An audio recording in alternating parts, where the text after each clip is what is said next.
With Nahida, Paimon was ready to ask her a million more questions, but didn't want to seem too pushy. Like, about these descenders. So, does that just mean people like you who come traveling to Teyvat from someplace else? And as for your brother... Whew, so many questions. Let's go find Nahida and see what else we can find out.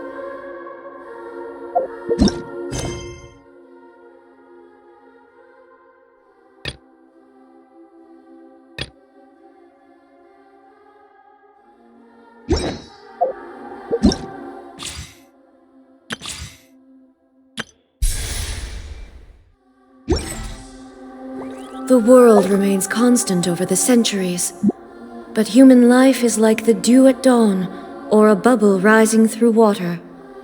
Transitory.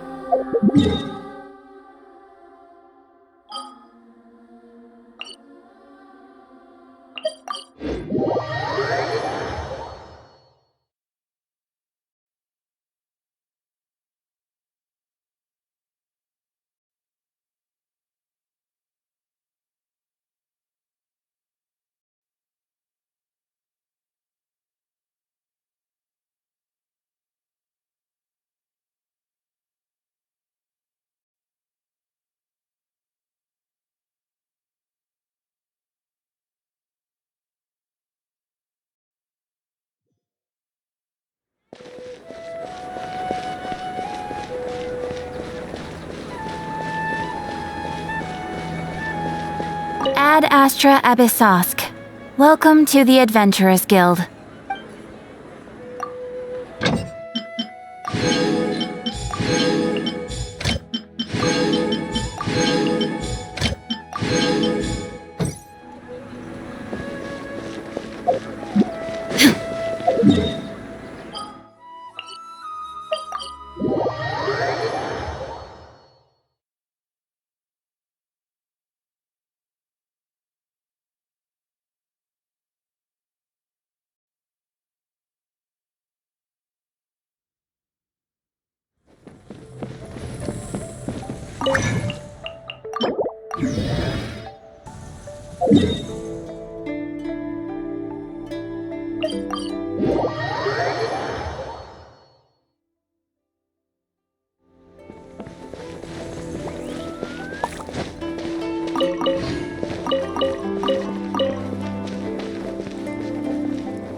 Come on, serious suggestions, please. I'm not trying to write a thriller here.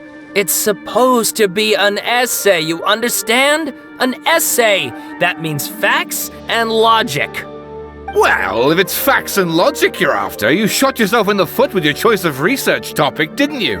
The Tataris Suna mystery. When so much remains unexplained, there's little to be objective about. Unless, of course, you restrict yourself to textual criticism. Yeah, well, this is my teacher's area of research. I can't change that. But it's fascinating enough without having to sensationalize it, don't you think? The strange location, the missing details, a mysterious person. I want to write my essay on something interesting, and I'm interested in getting to the bottom of all this. That's the only reason I came to you. Yes, you came to me, so all the more reason to take my advice. The fact is, it's the dramatization that will make people want to read it. There's no getting around that. Okay, but... Did one of them just mention Tatarasuna? But that's all the way in Inazuma! Is it just Paimon, or is it kinda unusual for someone in Sumeru to want to write a paper about that? Everyone here's just going about their business. Maybe it really is just Paimon. Guess people here are free to research pretty much anything. Great! Let's go find out what this Tatarasuna mystery is all about.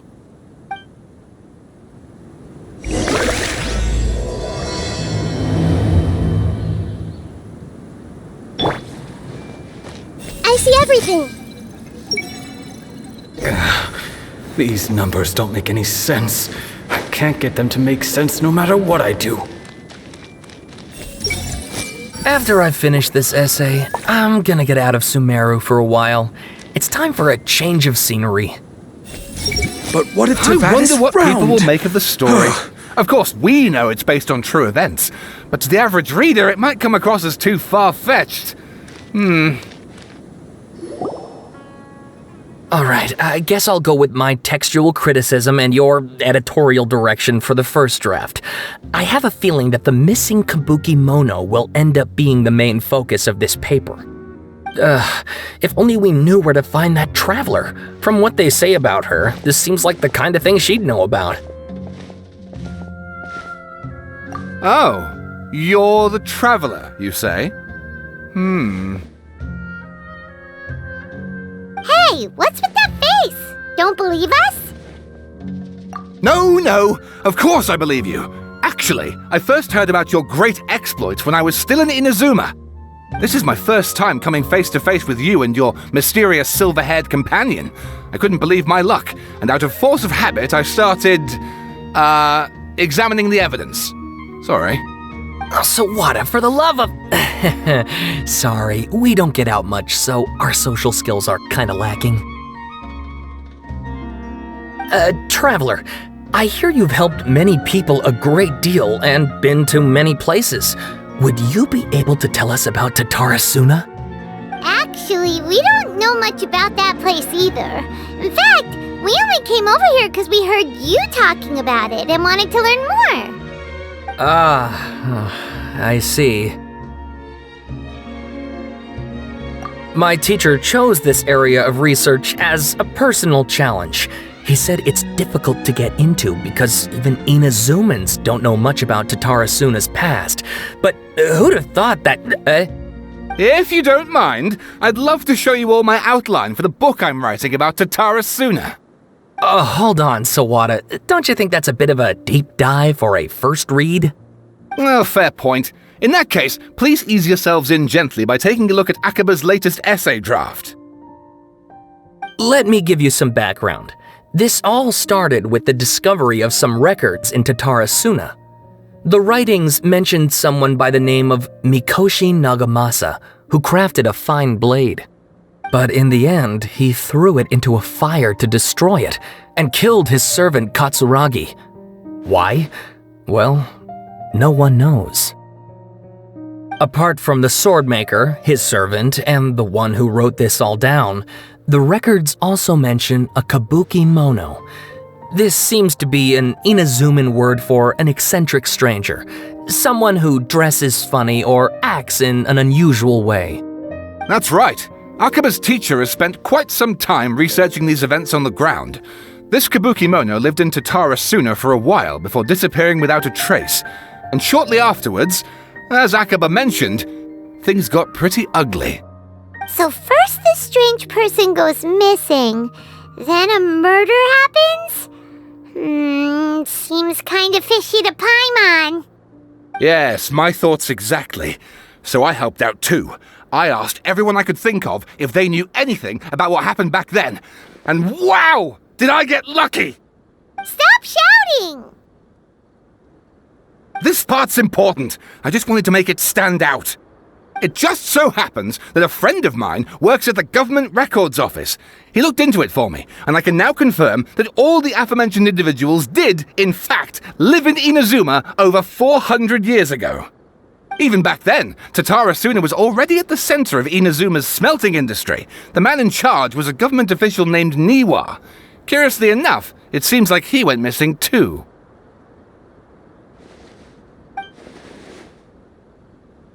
Wait, so there are 2 missing people in the story now? That's right! What's more, Niwa is a name with a lot of history to it. Have you ever heard of the great swordsmith clans of Inazuma? Oh, the swordsmiths? Yeah, like Ishin art and so on? Wow, yes. You really know your stuff. That makes things easier. So basically, this Niwa was a distant relative of the Kaidahara clan, the last practitioners of Ishin art. Something then seems to have happened in the Kaidahara clan, leading to their downfall. I don't know the details, but taken in light of everything else going on around that time, it makes you wonder whether it's all connected somehow. The Kaidahara clan? Sawada, you left out the biggest detail of all. Oh, yes, of course. How could I forget? Brace your minds, ladies and gents, for they are about to be blown. Or maybe you won't believe your ears. I wouldn't blame you, of course, because in all my years as a writer, this is by far the most. Get to the point, for Pete's sake. According to information acquired by Akaba's teacher, the Kabukimono was not a human, but a puppet. A puppet?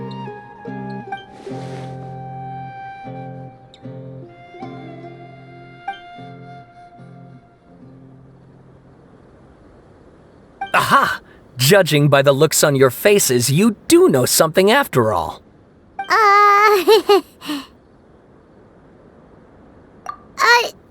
No! Paimon just meant, how creepy! The way you described it makes it sound like a ghost story. I agree, it does. But considering that non-human races in Inazuma are by no means uncommon, spooky events are to be expected. And that's exactly what my book is about. Please, take a look.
Oh, and please read my essay draft as well.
Sawada was encouraging me to follow his more creative approach, but I think essays should be grounded in facts.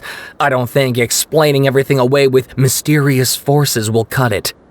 Oh, how about if I plug the holes in Sawada's narrative with political intrigue? Like, I could put a turf war between rival factions at the center of the whole series of events. Wait, you're allowed to just make stuff up? Pretty sure you've gone from essay to guessay there. Akaba, look. Your teacher has researched this extensively. I've reached out to everyone I could think of. Whatever information we have now is all that there is to know. This is as much detail as you're ever going to get. Besides, if there really was a political power struggle going on at anything like the level you seem to be suggesting, what hope would we ever have of finding out the truth? Good point. Okay, back to the drawing board, I guess. Give me some time. I need to find a new angle on this. We have some other stuff to do, so we'll have to say goodbye for now. Good luck with your essay! All right, thank you. If you find out any more info about all this, please do let me know. Thanks so much.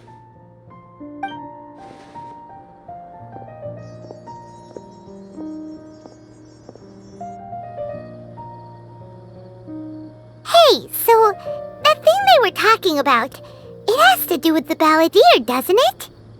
Okay, then even if we did know something about it, we probably couldn't share it with them, huh? After all, we kicked his butt and got him locked up. Information about people like that is usually super confidential, isn't it? If you ask Paimon, Akaba should just pick a different topic. There must be as many essay topics as there are trees in the forest. There's no point in...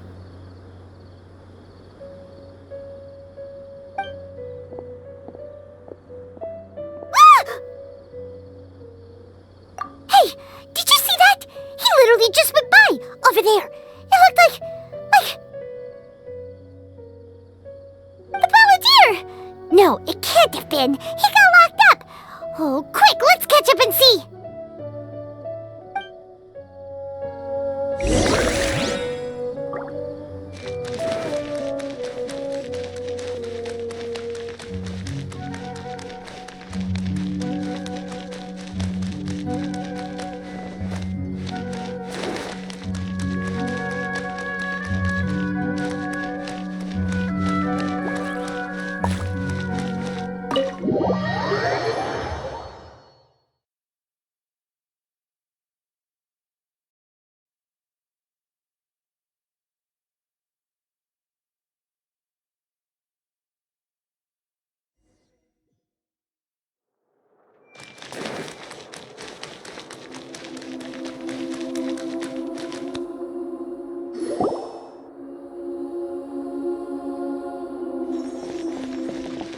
Traveler, Paimon, there you are.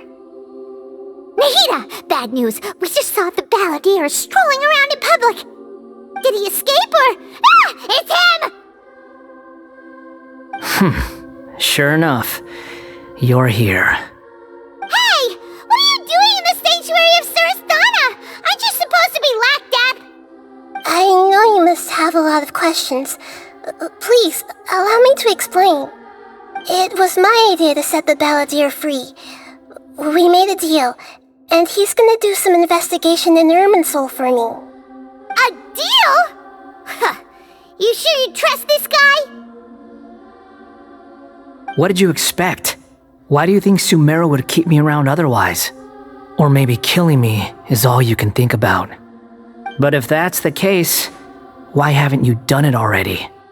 Don't flatter yourself. It was... Nahida said there's still some mysteries in you to figure out.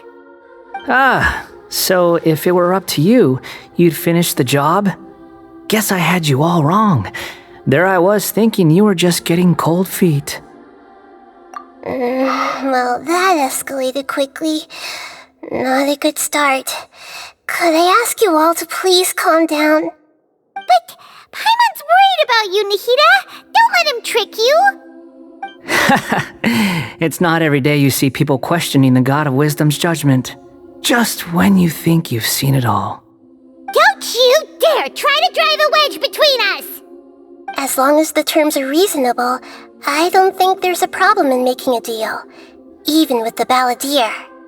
Well, I for one have no reason to doubt you, considering you even struck a deal with the doctor. Yes, one in which I gained valuable information. You'll come to understand more about that in the fullness of time. The balladeer's power was all but completely spent after your battle. He's no longer strong enough to be a strategic threat to us. That puts him in quite a precarious position. Plus, he's a former harbinger with knowledge of many of the Fatui's sensitive secrets. Being stuck here in Sumeru could make him a sitting duck, depending on how the Fatui plan to respond. Wait a second. Farmer? You mean he's not a harbinger anymore? I take no pleasure in saying this, but it seems as if the doctor had no intention of welcoming back a loser, so... Sometimes it's you using them, other times it's them using you. Most human relationships are this way. Certainly all the stable ones are. That's how it was between me and the Fatui, and also between each of the harbingers. So as long as you have some value to offer, nobody will ever abandon you. But after recent events, even I have to admit that I'm not worth quite what I used to be. Well, if the Fatui are going to reevaluate my utility, I need to have a backup plan for myself. As we discussed, I don't like causing harm to living beings, and you said you need protection. So, why not join forces with us? I think these two have made their objection to that idea fairly clear, don't you? And they're your friends, so I guess you'll be siding with them. Yeah, obviously! Nihira, don't listen to him! Then let's put that discussion to the side for now. We still have time. Today can be a trial run. Where we go from here will depend on how well we manage to cooperate today. Alright, then I'll do what we agreed. Good. Go now, and keep in touch. Nihira, are you serious about this? Yes. I have my reasons for this decision. In fact, I'm largely doing it for your benefit. Yes. As I told you once before, there's information about your twin in Irminsul.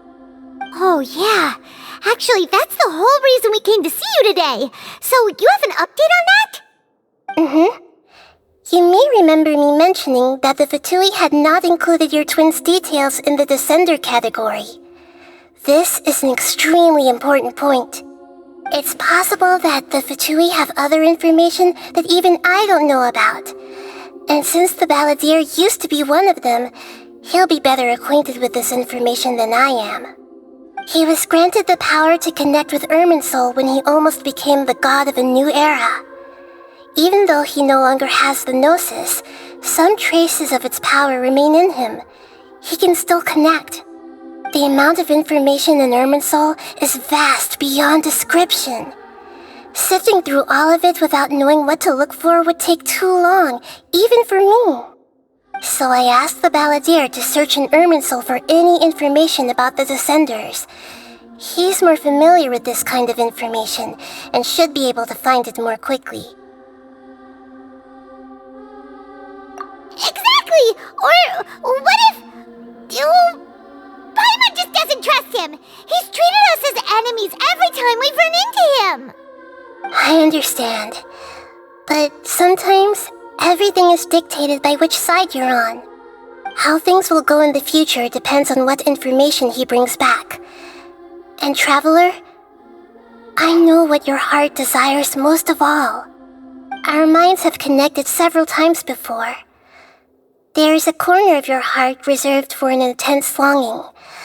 A feeling of being all alone in the dark, searching for the one candle whose light still burns. As Sumeru's deity, it is my responsibility to be on guard against the balladeer. But as someone who counts you as a friend, I want to do something for you. If this deal with the balladeer can give you the answers you've been longing to find, then it's worth it. It's my pleasure, really. You're Sumeru's hero. You've more than earned it. Paimon's still worried about this idea. Is there anything we can do to help? I was going to contact you about that, but then you suddenly showed up on your own accord. Seems like we have a telepathic connection. In fact, I was going to ask you to supervise the balladeer on my behalf while he carries out the task I assigned. Even though he only has a fraction of his full power left, that's still a fraction of a former harbinger. If you could accompany him, it would put my mind at ease. Of course, I'll be there to help guide you through Irminsul from the outside. Great, thank you. Prepare yourselves. I'm going to transport you into Irminsul.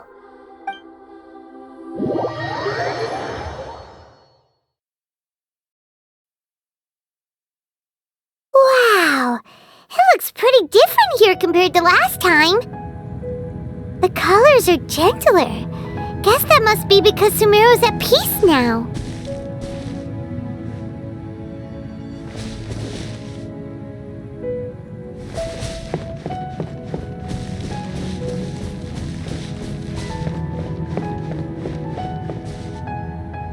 Look at that. Hot on my heels. You know, you didn't have to cut your catch-up short just to keep me company. Oh, but I guess you panicked when you realized that I might enter Irminsul ahead of you. Shut your beak, jailbird! No way a prisoner gets to be so smug! I understand that prisoners have to put up with harassment from the guards, but right now, I'm on temporary release, so maybe you should think about backing off a little. Sounds like a successful rendezvous. I need to be quite clear about something. In a few moments, you'll be entering into the innermost region of Irminsul. It is an environment like no other, and the most important place in all of Sumeru. Unlike anywhere else, Irminsul's inner region consists exclusively of torrents of information. You must put aside your differences and be extremely careful as you navigate your way through. I know there are many grievances between you on both sides, but it is essential that you remain calm after entry. This is as much for your own safety as anything else. Fine, let's call it truce, but only until this mission's over. Let's cut each other a little slack, shall we? We are going to be traveling together after all. Per my agreement with Lesser Lord Kusanali, I'll be at the front. It's my job to lead the way and get rid of any obstacles in our path. All you have to do is keep your pretty eyes open and try not to fall behind. You sure are confident. Paimon will give you that. You make it sound like you're even more experienced at adventuring than us. If there are no further objections, I suggest we get going. Or did you need some time to mentally prepare yourselves? Ew! Ugh, the snark on this guy, it's unbearable. We can start now. Irminsul access granted. Initiating connection procedure. Is this a small sapling? Oh, darn it! Come on, let's catch up with him.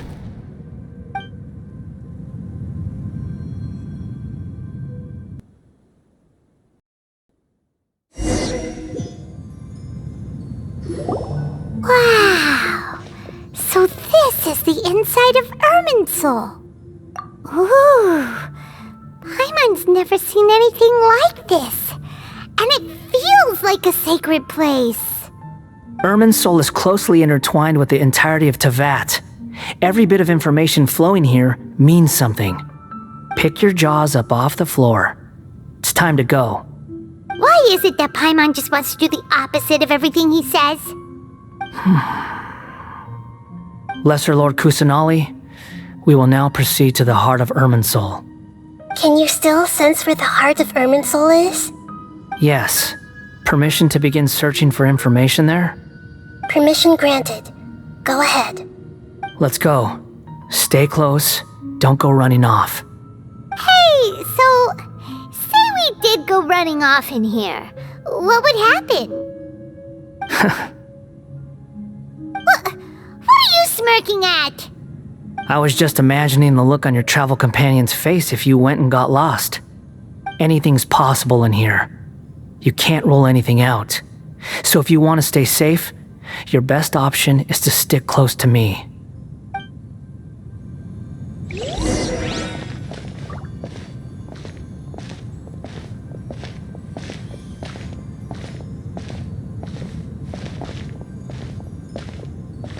These sapling things have spread out.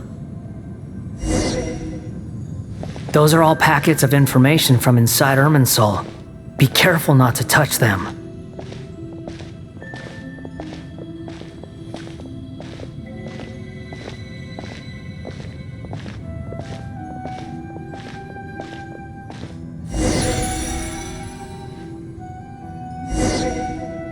It looks the same in every direction.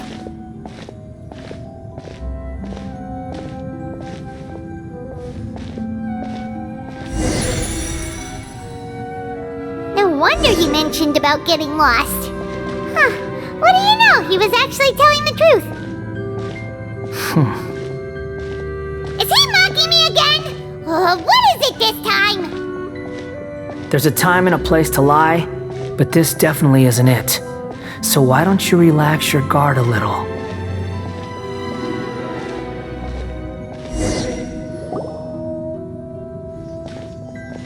We're here. What a huge tree! Lesser Lord Kusanali, Good, you made it. Are you ready? ready when you are. Then please begin. Preparing to access cognitive currents. Establishing waypoint. The Balladeer's actually doing what Nahida tells him. Guess he must want to stay alive.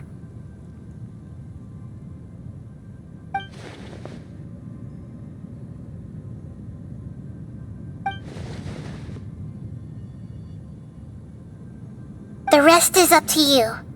If you discover anything at all, make sure to share it with us. Will do. Huh. For once, we're the ones with nothing to do. Traveler, Paimon, would you like to talk?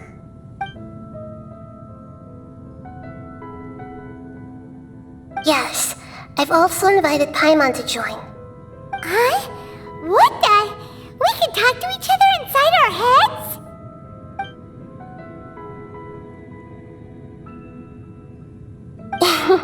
That's part of it. Plus, we're all friends. There's nothing wrong with us talking like this once in a while. Paimon's never tried this before. This is great! So, Paimon's been wanting to ask you something. Don't you think the Balladeer's a bit of a walking contradiction? He's always talking back, but he seems to listen to what you say.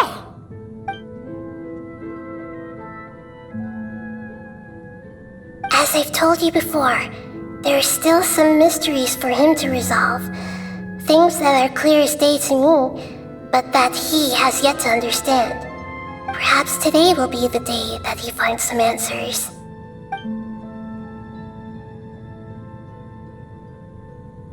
Well done. Smart and attentive as always.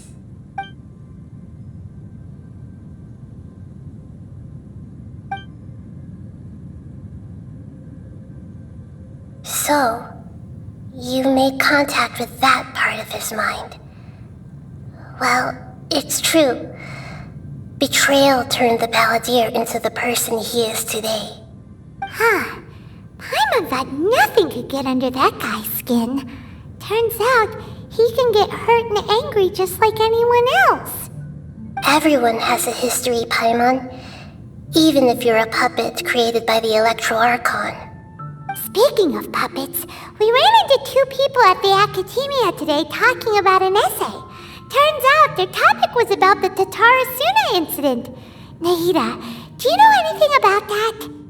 If you mean the mysterious events, the kabuki mono and so on, yes. I know about all of that. Really? Because from what they were saying, it sounded like lots of Tatara Suna's history is still unexplained. And most of the information we have now is just from people filling the gaps with their imagination. At least that's what they thought.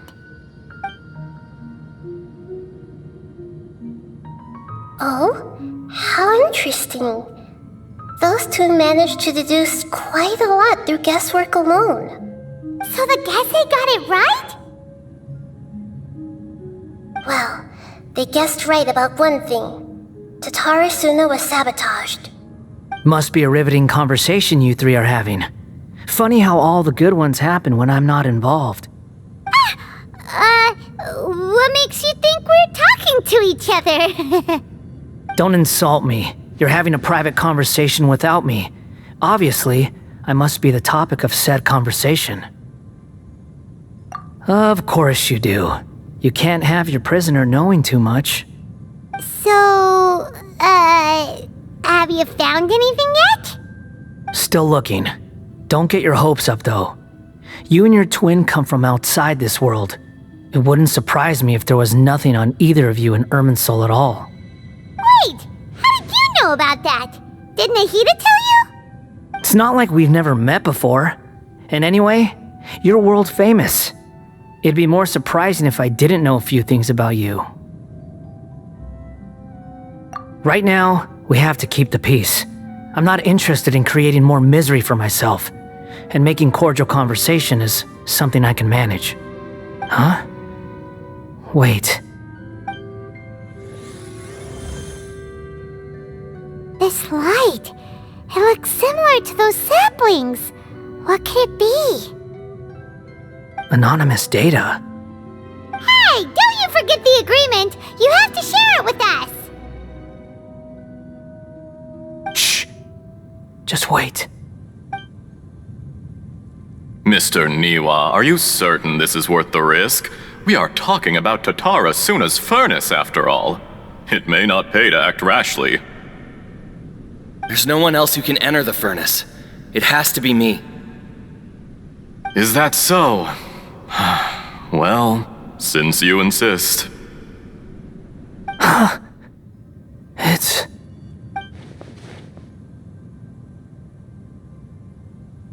Whoa!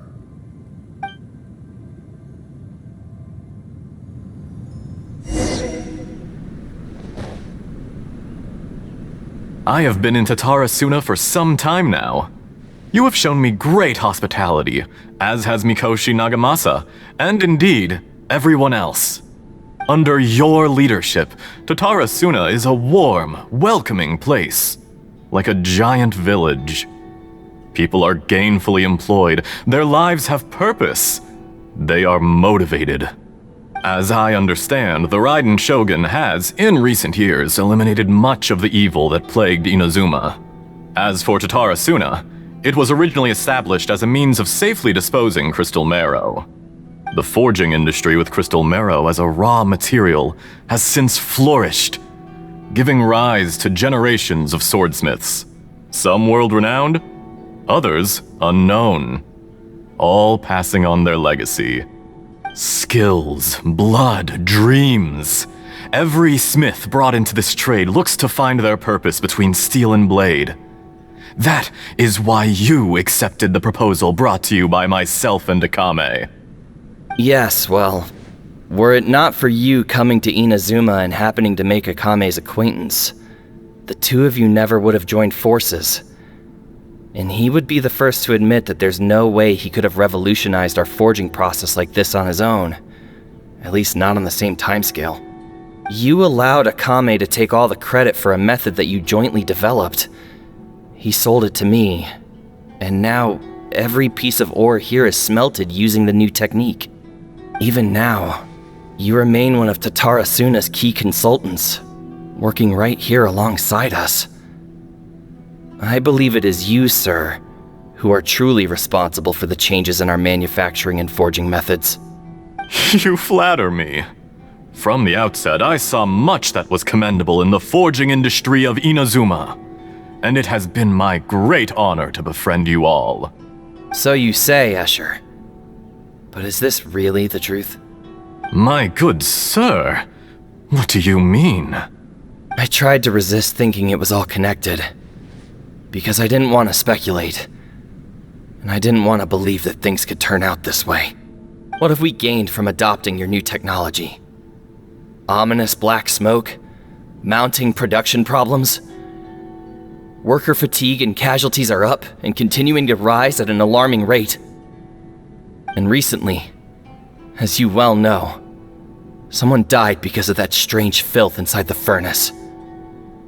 We've kept the truth from spreading outside, but still, I suspect you understand it better than I do. None of the people who went out to get help have come back. Now, our mutual friend, the Kabuki Mono, is taking the Golden Feather to Narukami Island to seek an audience with Shogun. This is our last hope. But that doesn't faze you, does it, Escher? Nothing does. Otherwise, why would you still be standing there with that smile on your face? I'm just surprised that you finally chose to be so sincere. I'm sure you've been harboring these suspicions for quite some time. Mikoshi Nagamasa may have noticed that there was one common denominator among all these events. Namely you, Escher. But Mr. Mikoshi is more cautious than I. He does things by the book.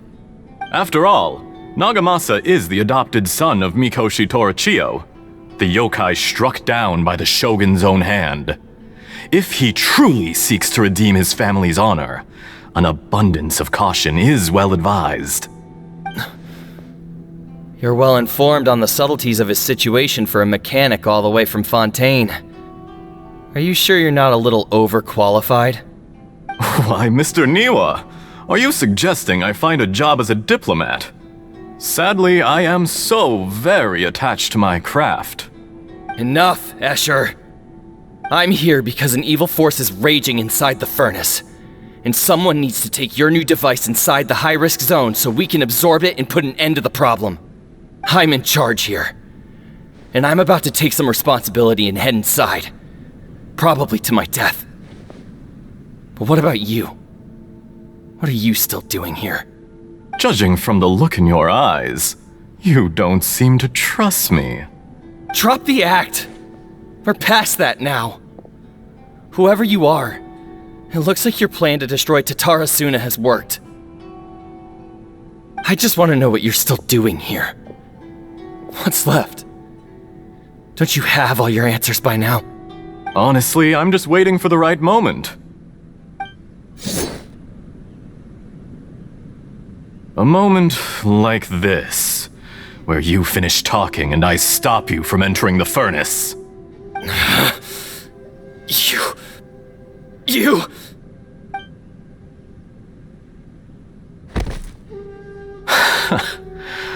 You're a little smarter than I initially gave you credit for. I thought I'd disguised myself exceptionally well, at least for the first few days. But to my surprise, you had your people look into my background right from the start. It's a long journey from Inazuma to Fontaine, but that didn't stop them. Eventually, they managed to confirm that Escher was an alias, and that I was not from Fontaine at all. And yet, despite all of that, you still fail to realize my true identity, and what I seek in Tatara Suna. Did you really think you would be able to see through my plan? If you kill me, there's no one who can get inside the furnace. So you're really going to destroy this place? Is that it? Oh, but you're quite wrong. There is one other person. Some may not see him as a person, but you told him yourself. You're not a puppet. You're a human. You're just missing a heart. Whoever you're working for won't get away with this. They'll be found out. But this makes no sense. What are you really trying to accomplish by all this? Why go to all this trouble? It's no trouble at all. Patience is a virtue which I have in abundance. This is all part of a carefully controlled experiment. If you must know, I'm happy to divulge my true identity. I'm a Fatui harbinger. Call me the Doctor. The Fatui? What do you want? Just to create a minor inconvenience for your nation. That's it? That's why you gave us your cursed technology? Just to let loose the evil energy from the crystal marrow? Look how even the righteous soul is filled with venom when faced with its demise. My device functions precisely as you say. It is the only chance you have of preventing a catastrophe and keeping the truth from the outside world. However, I did not make it with you in mind.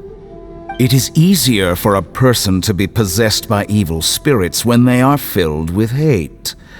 So give in to your fury. I want to see what happens when a malevolent heart is placed into an unsuspecting puppet. Make no mistake, even without you, that pure, innocent puppet would only end up being used by someone else instead. What other reason would a human have for befriending one who is not of our kind?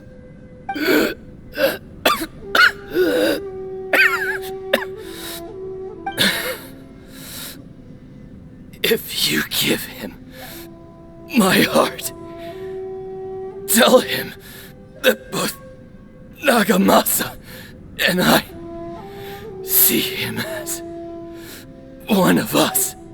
He has nothing to prove to anyone. Because not everyone just wants to use other people. The only ones who think like that are people like you. What a beautiful way to see the world. It almost makes me feel a little guilty. Then out of respect for you, I shall redefine myself. Think of me as a monster or a demon, if you wish. At least this way your death is not a consequence of your own folly turning you into an easy target. You simply lost to something more powerful than you could ever hope to defeat. I say, Mr. Niwa, let's see what happens. Will your puppet friend become a human? No, that will prove quite impossible. Mr. Niwa? Already dead. What a pity. Jester, I have completed the task you gave me, creating a gap and infiltrating Inazuma's inner workings. What fun it was. I'd like to introduce a puppet to you. If he proves useful, let's make him our newest comrade. And if not, let's turn him to dust.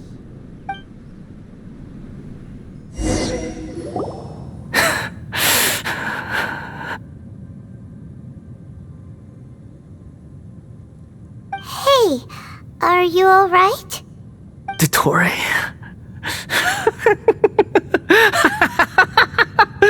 Dottore!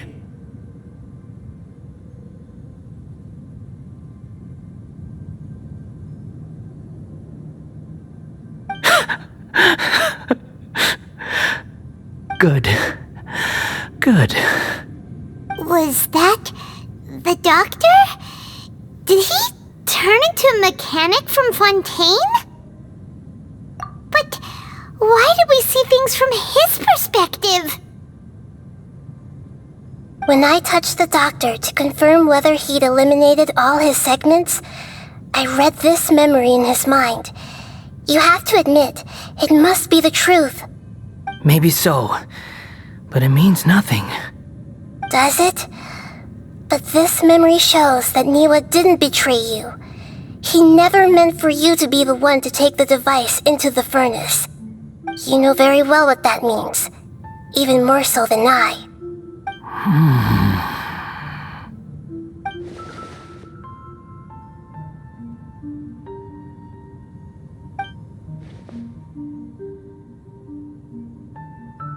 Let's give him some space. He looks really mad. Paimon doesn't want to be anywhere near him right now. We need to give him some time to process his emotions. Paimon's still confused about the Tatarasuna incident. So, the doctor was behind it, but why has that gotten him so worked up? Nobody has ever deceived you like that, Paimon. It's natural that you find it difficult to understand. Perhaps he needed to learn this someday. So now you have the complete picture. Katsuragi took the Kabukimono to live with the people of Tatarasuna. Later, the doctor showed up, disguised as the mechanic from Fontaine. And that's when the trouble began. It was all a horrific experiment planned by the doctor. Everything he did was just to plant seeds of disaster in Inazuma that would bear fruit in the future. Of all the unwitting participants in the doctor's experiment, the balladeer became the main test subject.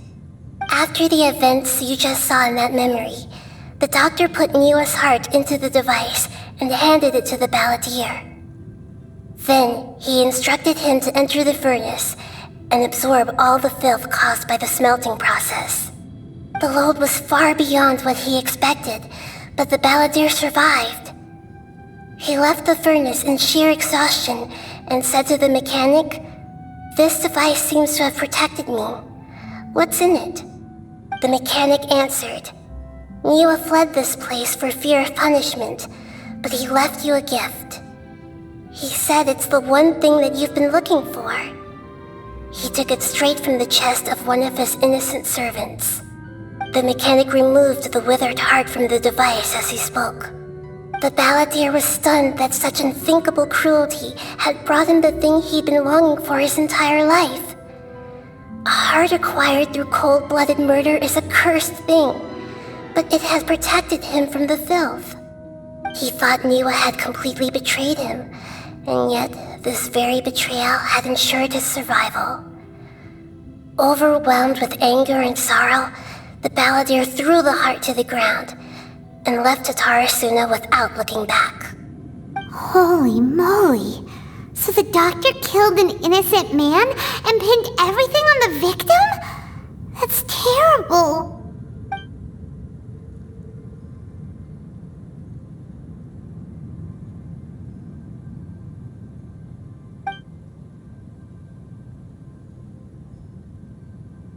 Yes. Only if he understands this can he choose a new path forward. Dottore, you brazen-faced... Niwa didn't run from justice. You killed him!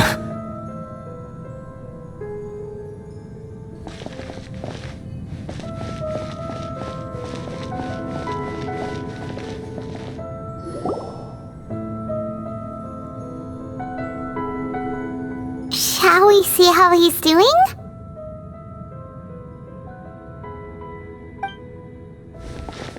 Hey, you alright? That's a scary expression. Are you worried about me? If we didn't have such a history, I'd almost think that qualifies me to be your friend. It won't. I'll keep my end of the deal. Hey, are you investigating the stuff we want to know about? That's why we're here. But unfortunately, there's no information about the Descenders in Irminsul.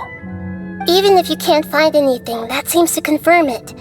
Irminsul does not keep records on the Descenders. Anyone who comes from beyond this world is not counted as part of Tevat. Oh, does that mean we have to leave empty-handed?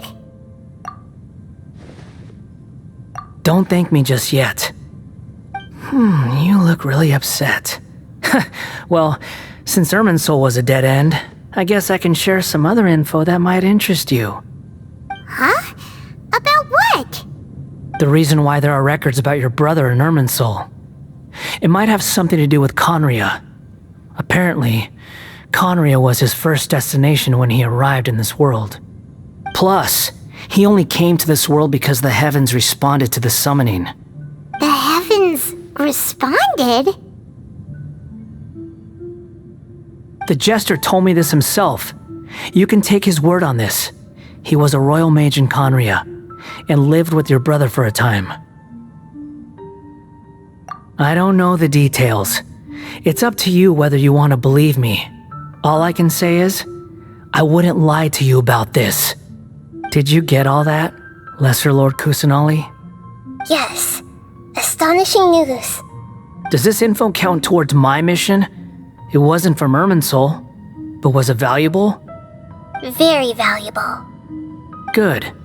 In that case, I'll take some time for myself now. Huh?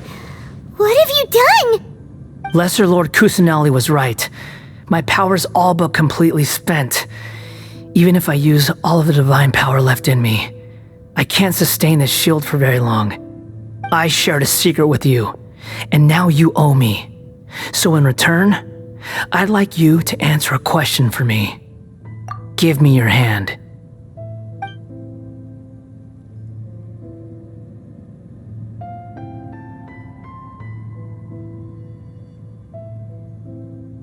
Can you hear my voice inside your head?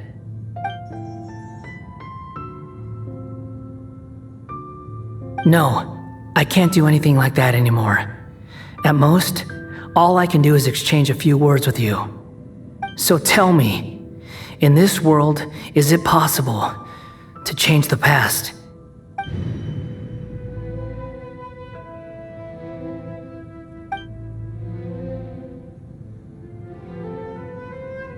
Done. Huh? What the? What happened? Paimon only saw you hold hands for a second. Nothing. I was just thanking her for helping me.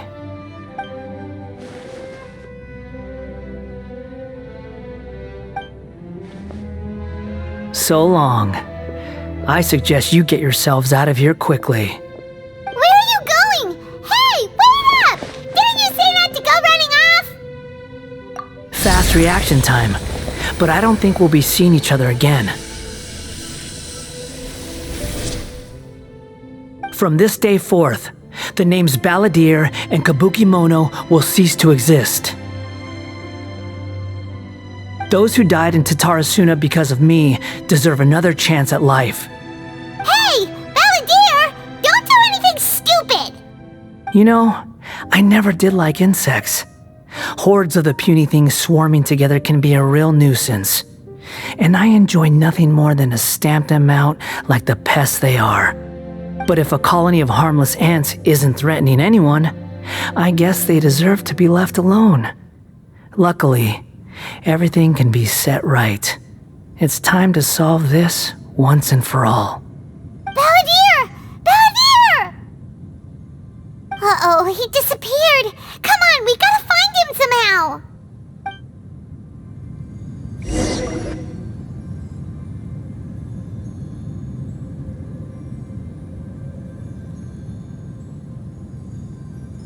Oh no, he's really gone!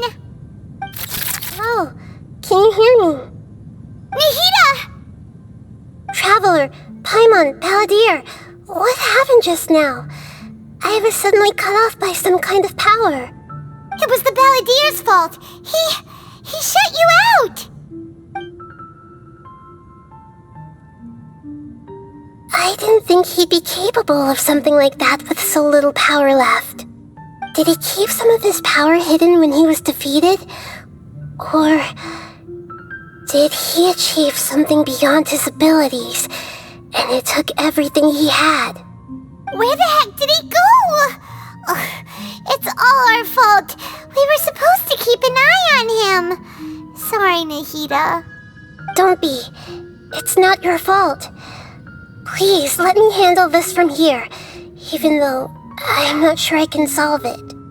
We're running out of time. Follow my lead and get out of Irminsul as soon as possible.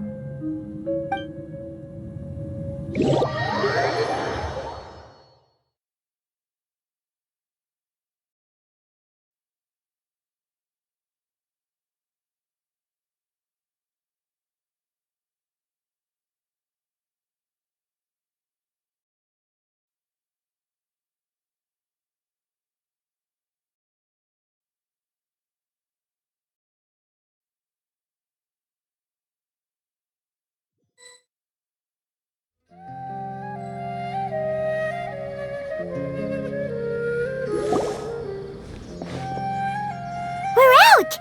And we're at, an inn or something? This is an emergency. I'll have to ask you to stay here for now. Everything's arranged, and nobody will disturb you. I'm sorry, but this isn't something I need your help with. Leave this one to me. An emergency? How bad is it? Nahida, will you be okay? Don't worry. If my assessment is correct, though there may be some minor disturbances, it won't lead to a disaster. Please rest and recover your strength here until I say it's safe. Her voice has gone. Paimon can't shake the feeling that something really big has happened. What do you think the Balladeer meant? And why did he suddenly grab onto you before?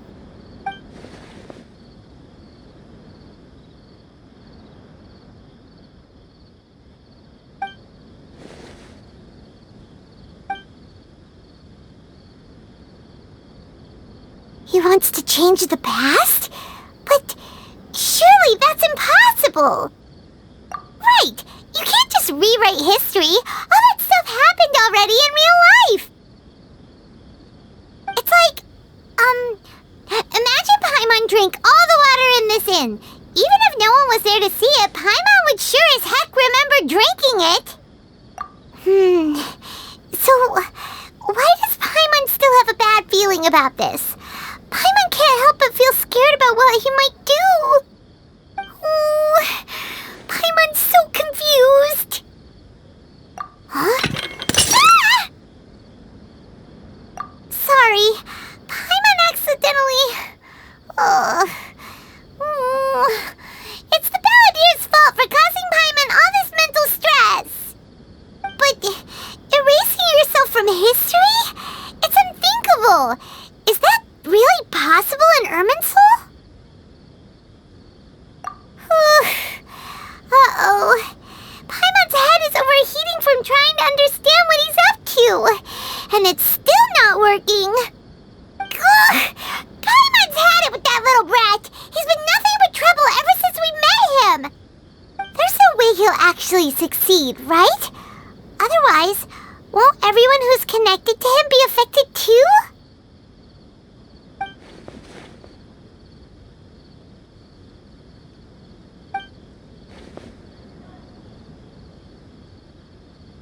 There's nothing we can do about it at this point. Hey, have you got any ideas on what we should do next? Seems like now there's nothing left for us to do but to go to sleep. But Paimon's still so worried. Paimon won't be able to sleep a wink tonight. So, how about, we list all our favorite foods to take our mind off things? Heck, if that doesn't work, Paimon's probably gonna collapse of anxiety here. Alright, Paimon will start. First dish. Munstack grilled fish. Oh, and chicken mushroom skewers. Tea break pancakes. Cream stew. Sauteed matsutake. And Dragon chili chicken. Almond tofu. Satisfying salad. Also, Adeptus Temptation, golden shrimp balls, triple layered consomme, lotus seed and bird egg soup, and...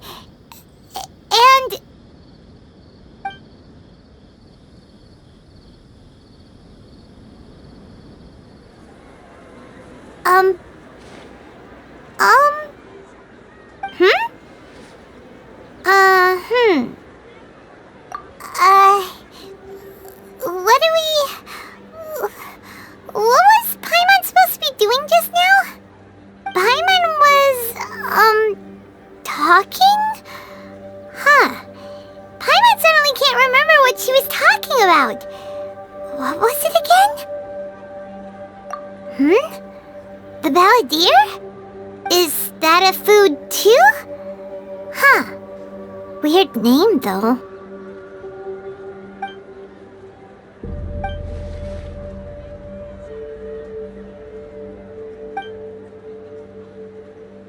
What's wrong? Your eyes are like saucers.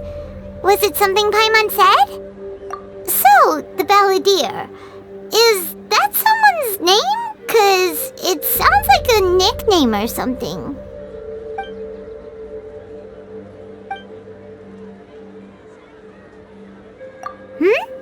Okay, sure.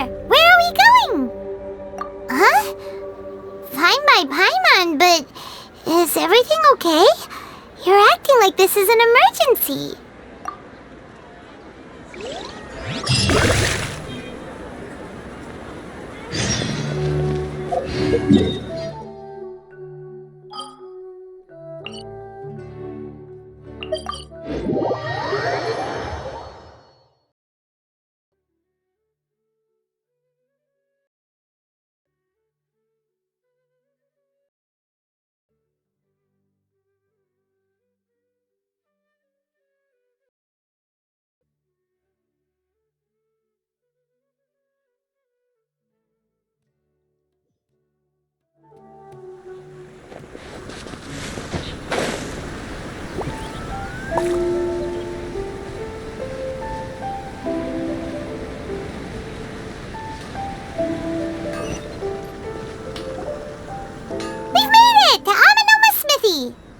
Ah, it's been a while.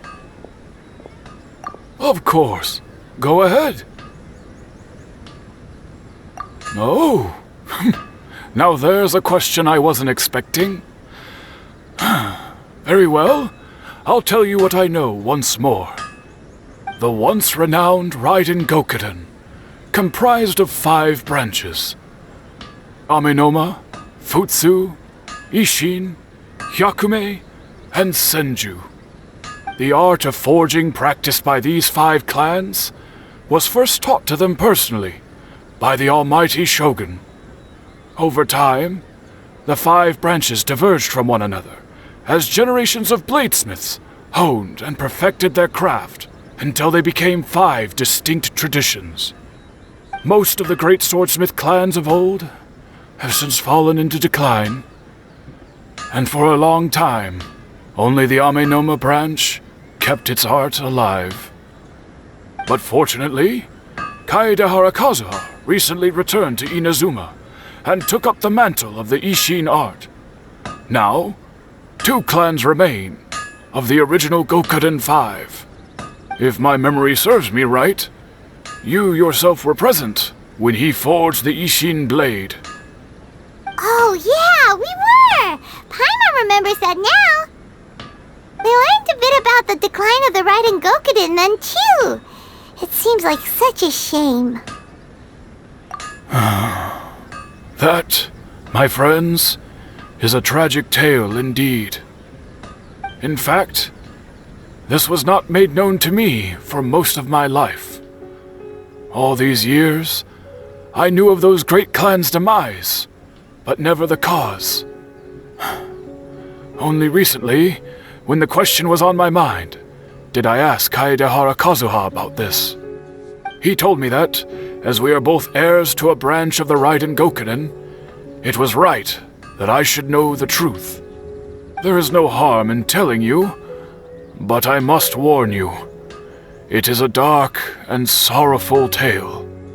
The Raiden Gokuden were the targets of a murderous rampage by a vengeful bladesmith. Vengeful? Why? 400 years ago, so I'm told, there was a catastrophic malfunction in Tatarasuna's furnace.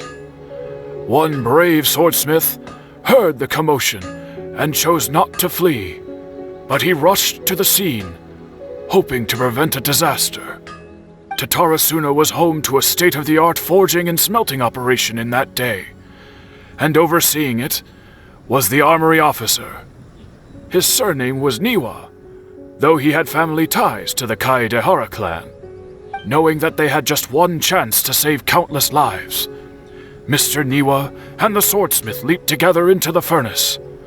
The furnace quickly stabilized, but neither of them made it out. The smith's death, though heroic, dealt a devastating blow to his family's fortunes. His orphan son was left to fend for himself, and grew up deeply resentful at the world. In his heart, the whole of Inazuma was culpable in his tragedy. He hated the almighty shogun for her apparent indifference towards his father's death, and he hated everyone who had done nothing to try and save him. Powerless and destitute, the only legacy he had to pass on to his children was his hatred. Generation after generation bore this grudge, living in utter misery. Alas, if only the story could have ended there. But 100 years ago, the then head of this family reached the end of his wits. He could bear their fate no longer, and yet he could do nothing to change it.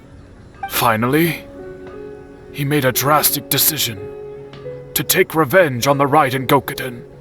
In doing so, he sought to vent his pent-up anger and shake the very foundations of Inazuma's forging industry. In his fury, he murdered indiscriminately, killing even bladesmiths from the Hyakume clan which he belonged to. His goal was absolute, the devastation of all of the Raiden Gokuden. But when he came to the Kaedehara and Kamisato clans, his killing spree came to an abrupt end. He failed to catch them unawares. They fought back fiercely, and they did not spare his life. That is why the Kaedehara clan and their Ishin art survived that day. I suppose they were the lucky ones, under the dire circumstances.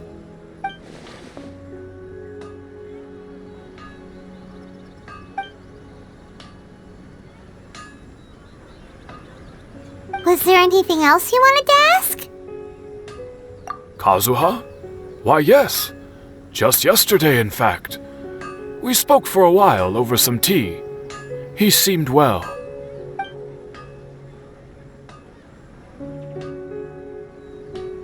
My pleasure. Don't tell Paimon. There are other places you want to visit too, right? Your expression says it all. You can't hide anything from Paimon. On to the next stop. Lead the way, traveler. Paimon will be right behind you.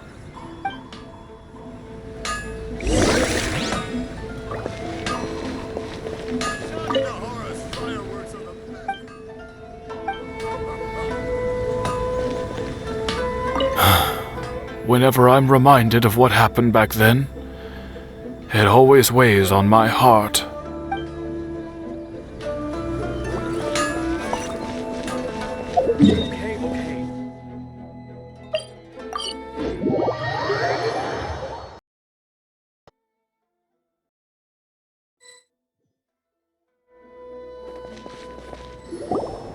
We're here! This is the Yashiro Commission's headquarters, so... Traveler, it's been a while. If you're looking for the Commissioner and Miss Kamisato, I'm afraid your timing is unfortunate. They're not here right now. Are they out on business? The Commissioner is out on business, and Miss Kamisato is standing in for some meetings in the Commissioner's place. If it's urgent, you're welcome to wait inside until they get back. What do you think? Shall we go in? If it were anyone else, I couldn't allow it. But seeing as you're so close with the Commissioner and Miss Kamisato, I think it should be okay. We'll be heading in then. Thanks!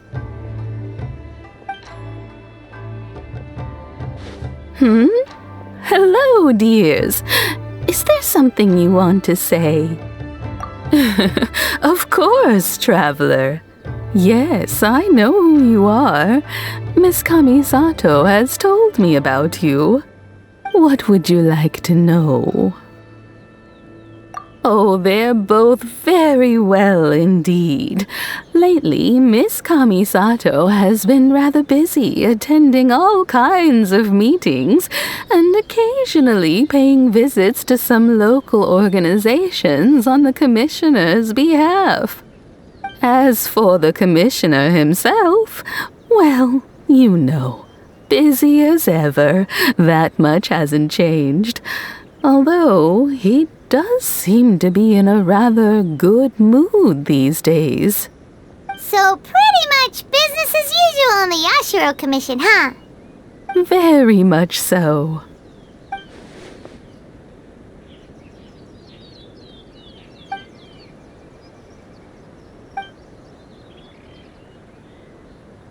Well, got any more questions? You're very welcome. In fact, I would love nothing more than for you to come and visit more often. But I'm sure you must be far too busy to have time for that. Miss Kamisato talks about you all the time. She seems so thrilled to have you as a friend, and she's always saying how talented you are and how much she admires you. I must say, many things in Inazuma seem to have taken a turn for the better since you arrived here. So you're not just Miss Kamisato's knight in shining armor, you know. You're a hero to us all. I mean it. Whenever the commissioner dines at home, Toma always joins him. I always find myself at my most relaxed when I'm serving the two of them and listening to them chat away. The commissioner has such a busy schedule that he doesn't always have the chance to take his meals at home. But given the opportunity, he always prefers to dine here. They say it's because Toma's a much better chef than most. Oh, the commissioner is so fond of home comforts. They get to talking about you sometimes too, you know, always with a very fond tone, the way one would talk about dear old friends around whom one can truly be themselves. Miss Kamisato occasionally joins them as well. Whenever the whole family gets together and they start talking about people they've met and experiences they've had, you always get a mention. It's been many years now since the late Mr. and Mrs. Kamisato passed away. Much has happened in the Kamisato clan in that time. As someone who is old and gray enough to have watched their son and daughter grow up, it makes me so happy to see them meet a dependable friend whose company they enjoy so much. So, in the future, if you ever do have the time, please know you are always very welcome at the Yashiro Commission headquarters. There will always be at least one old lady who would be delighted to have the pleasure of your company. Wonderful. Thank you. Paimon likes it here too. Also, you were saying something about the food here being really great. Paimon's itching to try it. We may just have to invite ourselves around for dinner sometime. Paimon meant we should come pay a visit again real soon. Ideally around dinner time. Of course. You're always welcome. Alright, goodbye for now. Where are we going next? Great! Goodbye, ma'am! Don't worry, we'll see ourselves out. All right, then. Take care now. Hope to see you soon. Oh, are you two leaving already? Yep, everything's taken care of now. Don't worry. Very well. Safe travels. Goodbye.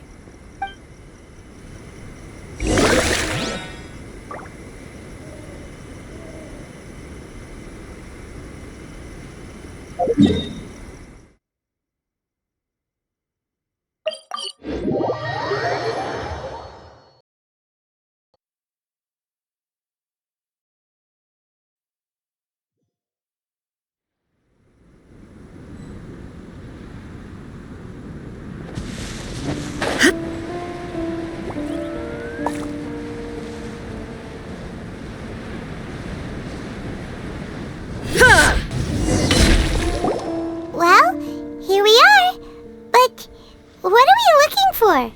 Something or someone? Do my eyes deceive me, or is that the Traveler and Paimon? Xavier, what are you doing here? I was in the general area, and now I'm in this specific area. There, that's me. So what about you two? We have some questions and thought you might be able to help. Certainly do. I've researched the furnace here in some depth. If there's anything you want to know, just ask away. Like the back of my hand. Make no mistake, I have been here a good many times before. Not only that, but I've met people in Inazuma whose families used to live in Tatarasuna years ago. They said it's all true, the history here. Oh, well, it's a long story, don't you know? The tale of Tatarasuna starts a long time ago. I'm told that its history is one of the most foremost forging and smelting operations in the nation, goes back around 1,000 years. Still, the furnace has had a couple of serious maintenance issues along the way. A couple? When exactly? One was just in the last few years, the other was several hundred years ago. A fun fact, I'm not the first Fontaine tech guy to come and work on it either.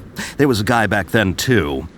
They say he was a mechanic who consulted on a technology upgrade. It seems like the technological collaboration between our two nations goes back a long way. How about that? Hey, weren't you gonna ask Xavier something about Tatarasuna? Come on, ask already. Oh, I didn't realize you two were here for a history lesson. Me neither. Paimon doesn't know what's gotten into this one today. Feels like we've been preparing for a history exam or something. What brought this on? Did you just wake up today with a sudden burning desire for historical knowledge? Sure, go ahead. A kabuki mono? No, I can't say that I have. I do know the word, Inazuman for those eccentric types who always go around dressed to the nines. Just the sort of person that I'd like to meet, actually. But sadly, I've never had the pleasure, nor have I come across anything to do with a kabuki mono where Tatarasuna is concerned.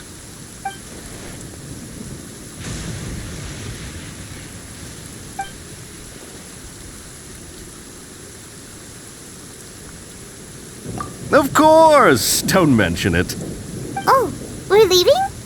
Okay, bye, Xavier. Oh, you're most welcome. More than happy to help. Farewell. Looks like you got all the information you're looking for. Sure, but what's up with you today? Whatever it is, it seems like it's really troubling you. Keep your smile, Spinal Crocodile. No matter what happens, Paimon will always be there for you. Hey, don't mention it. Alright, let's head off and go meet Nahida.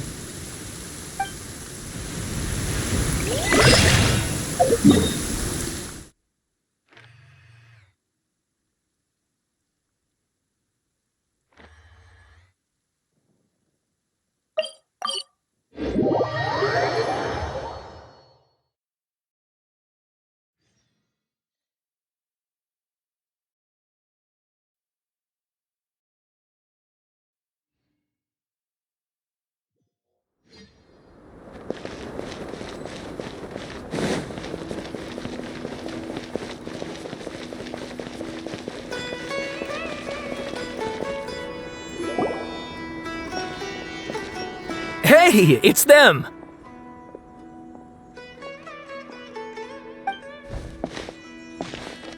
Akaba, Sawada, you're still here?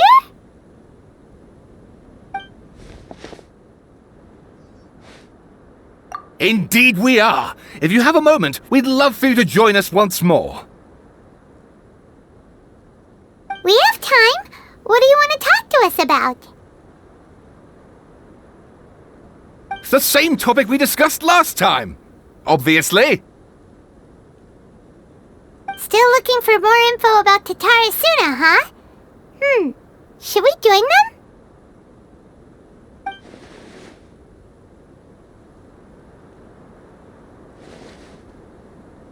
Unfortunately, we haven't made any real progress.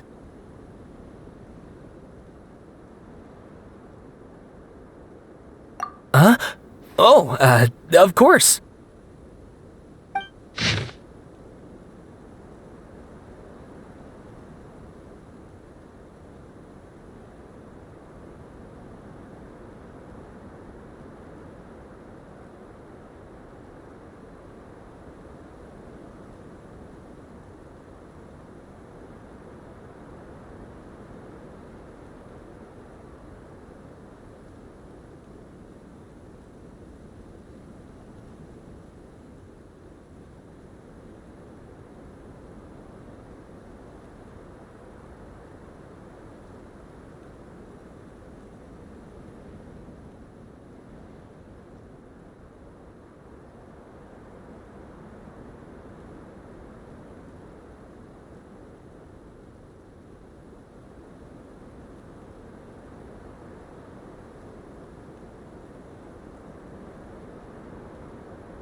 I presume you'll want to read mine as well. Here.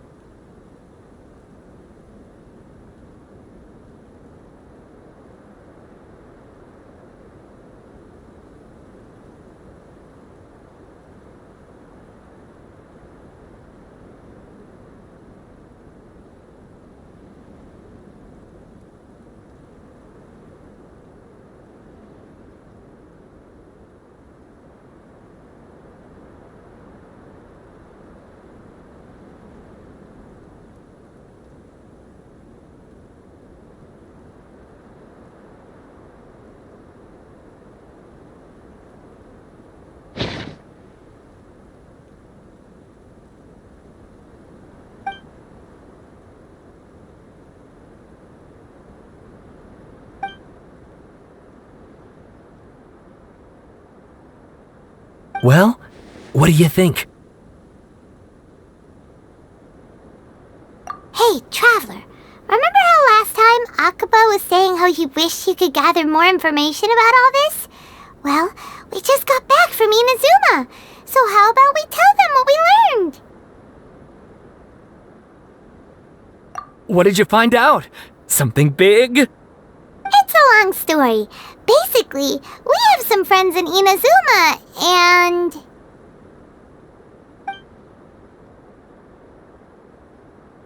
Wow, so many new details. Thank you so much for sharing that with us. Well, well, so it all comes down to one man's desire for revenge. Huh. You heard this from a member of the Armanoma clan, you say? Then I guess it must be true. Ugh. So there's no ghost story here after all. This new information actually lends further credence to my hypothesis.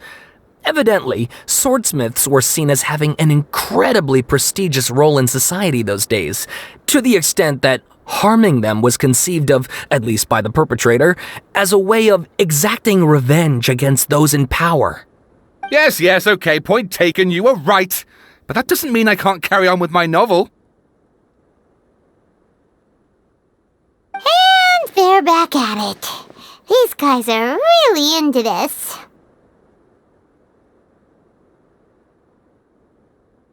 Oh, so sorry. Look at us, prattling on about our projects and ignoring you. Thank you so much for the information. You're welcome. See ya. Keep us in the loop if you find out anything else. Will do!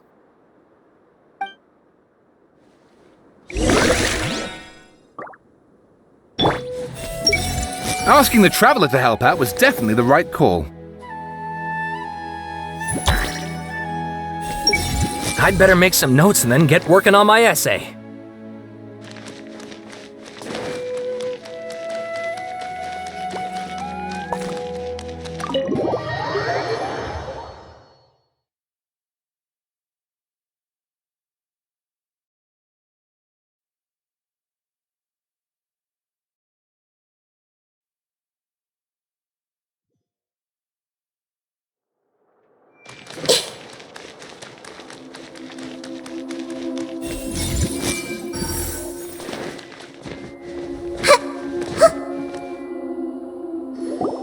Nahida, we're here! Traveler, Paimon, how have you been? Ugh, where to start? Paimon hasn't had a moment's rest this whole time. That night, we ended up chatting and chatting until suddenly the sun was up. And then she decided she wanted to go to Inazuma. The Balladeer? This sounds like some kind of code name. You look troubled. Is there something you need to tell me?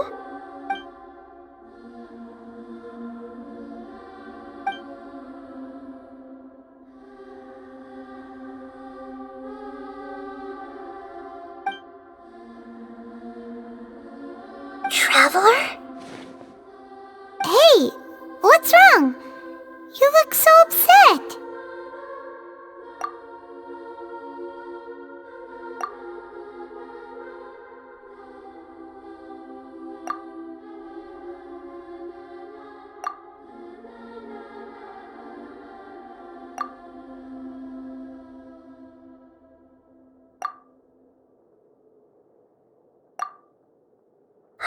That's quite a story.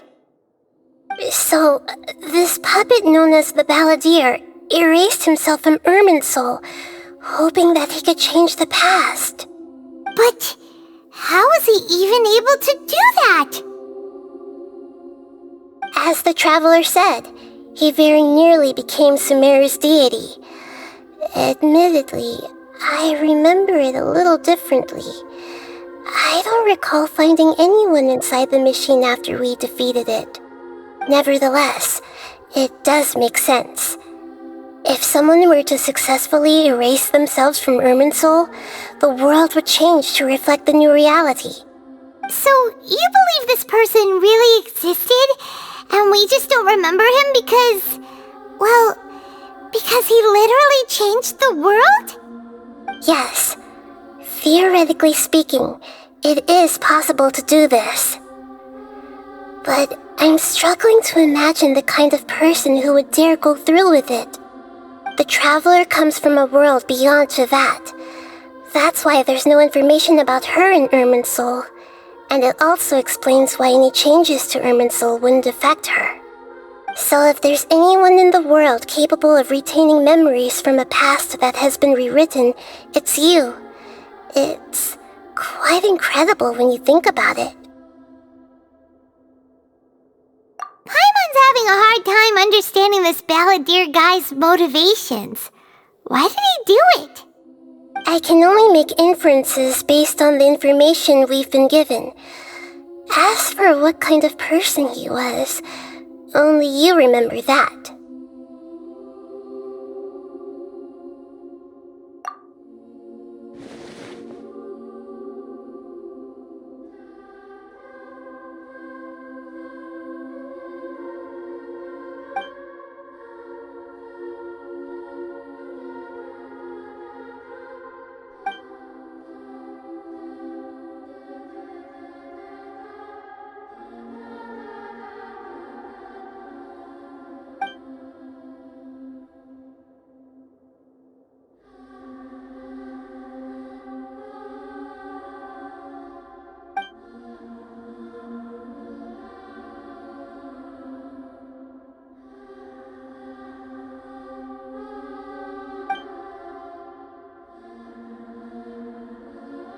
something else worrying you? Something that you can't share? It couldn't change the fate of the ones who had died, right? Once the balladeer realized he hadn't been betrayed after all, it must have completely changed his view of the people of Tatarasuna. Now he saw them as friends again. He couldn't keep hating humans after that, and if he thought there was a chance he could save his old friends, it would be hard not to try. The story makes sense, every part of it. The balladeer tried to achieve godhood with the doctor's help. He was unsuccessful, but retained the power to connect with Irminsul. That power then enabled him to change what was recorded in Irminsul and erase himself, even though he didn't have much strength left. Yeah, it does make sense, but it still ended in tragedy for his friends. It just feels so hopeless. He gave everything to do this, but it seems like he got nothing in return.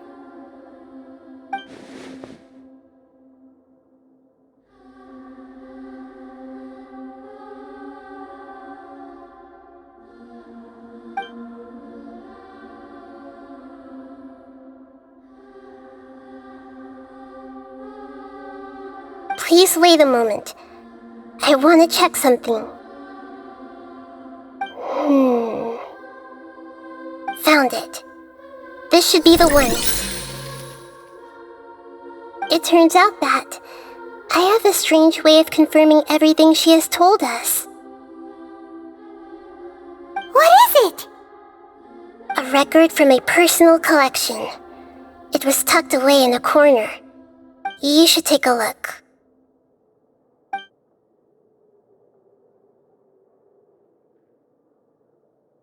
Is this a fairy tale? Who wrote it? I authored this record myself. Huh? You wrote a fairy tale that somehow has something to do with the balladeer? When combined with the traveler's narrative, it's clear that this story is an allegory. Everything in it is a symbol for something else.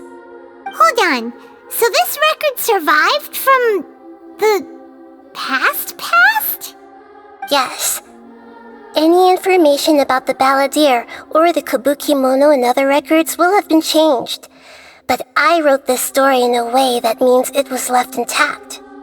Changing the information in Irminsul changes to that. But Irminsul can't change information that was well hidden in advance. I guess I must have written this story as a backup before the balladeer entered Irminsul. That's incredible! What a great idea! And sending the traveler into Irminsul with the balladeer must have been a further precaution. I knew she'd remember everything. This story is abstract enough that it still resonates with the present information recorded in Irminsul. But if we connect all the different pieces together, the true story that emerges is the one she told us, the now erased life of the balladeer.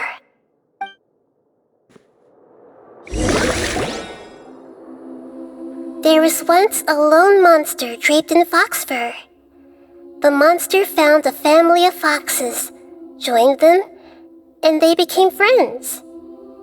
The monster lived with the family day and night, and everyone treated it as one of their own. Once in a while, the monster would take off its fox fur at night and lament to itself as it gazed at its reflection in the water. I am a monstrosity, yet they are too foolish to see it. I pity them. But the monster soon found solace when another came to live among the foxes who was not their kin. A kitten, carved from the wood of a white tree who had been abandoned by the humans. The kitten too wished to become a fox, but its tail was too slender and it could not grow a coat of richly colored fur. Yet when the other foxes saw this, they spoke words of comfort to the kitten. Even without a tail and fur like ours, you are still one of us. Furious at this happy resolution, the monster lit a fire on the mountain.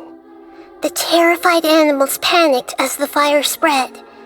The only way to extinguish the flames was to make a sacrifice. A gray fox stood up and addressed the monster. It said, "You are the cleverest among us. Surely you can help us find a way to solve this." The monster smiled, led the fox toward the fire, and murdered it. The gray fox's heart was turned into a beautiful drop of water, clear, spotless, and pure. The monster gave the heart of water to the kitten, telling him, "The foxes have decided. You are the one who must be sacrificed. Take this, quench the flames, and die for your fox kin." The fire was extinguished, but the kitten lived. It left that side of the mountain and found a little bird who had a broken wing. The two promised they would spend their whole lives together, but the little bird did not have long left to live. It passed away soon after. After burying the bird, the kitten left the mountain for good. Never again would it cherish a single creature nor a single blade of grass that stood on that mountain. The kitten spent the nights wandering aimlessly, gnashing its teeth at the moon. How it wished to swallow the moon and devour the moonlight. If the world could only return to darkness, then it would finally be peaceful and content. I will become the new moon, the answer to everything. Then, no one will know that there were once birds, foxes, and cats in this world. And no one can know that they were different.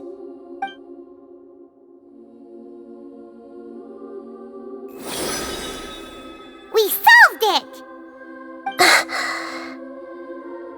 I remember now.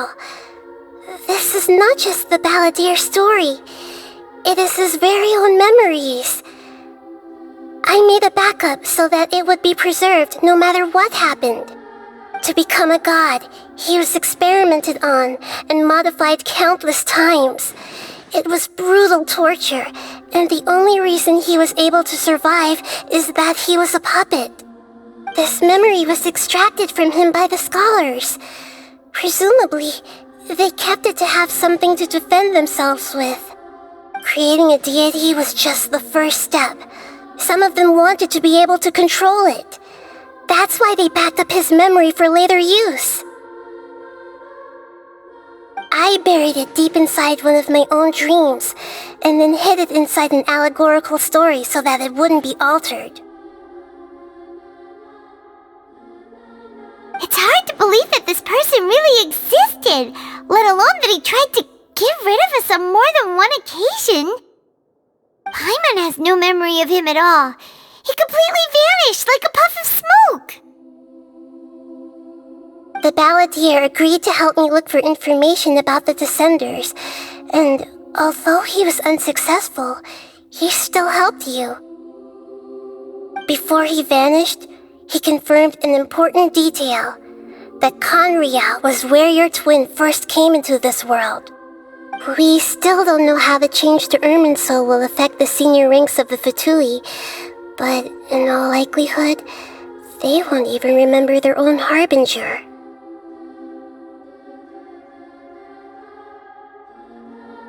It sounds like Paimon wouldn't like this guy a whole lot if he was still around. But still, Paimon doesn't like the way it all ended that much better. This is why wisdom alone cannot answer all our questions. We look, we see, and we comprehend, but the question still troubles us. So the answer is not everything. People yearn to find the truth and then conquer the troubles they face. When you give someone the truth, you give them a chance to choose their own destiny. To others looking on, this may seem like a pointless endeavor, but for him, the chance to act on his desire to disappear must have meant a lot. Never forget that even when we walk beneath dark clouds along a road filled with suffering, the light of wisdom is always there, guiding us toward a better destination. And that is what you have been doing all along. Yeah, Nahita's right. Cheer up! How about we go get something to eat? We can pick up this heavy conversation again later. Good idea.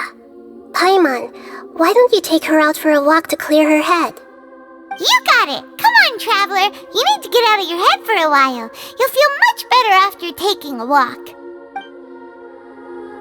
Let's go get a snack from one of the stalls in the Grand Bazaar! That'll be sure to lift our spirits. It must be really tough being the only one who remembers all that. But Paimon's always here to help cheer you up. There's a few things I'd like to look into. You should go take a walk and try to unwind.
What should we eat first?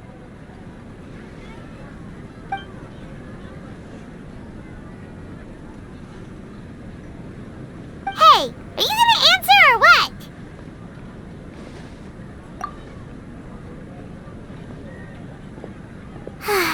Alright, whatever you want. Well, Paimon will be right here when you figured stuff out. Then we can get something to eat.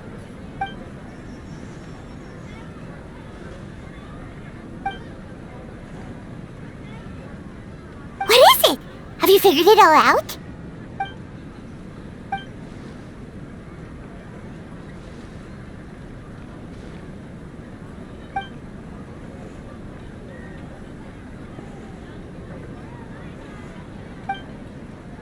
Why'd you jump up all of a sudden?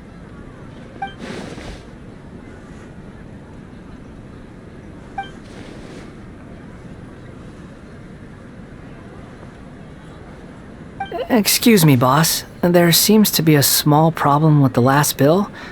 Look, here.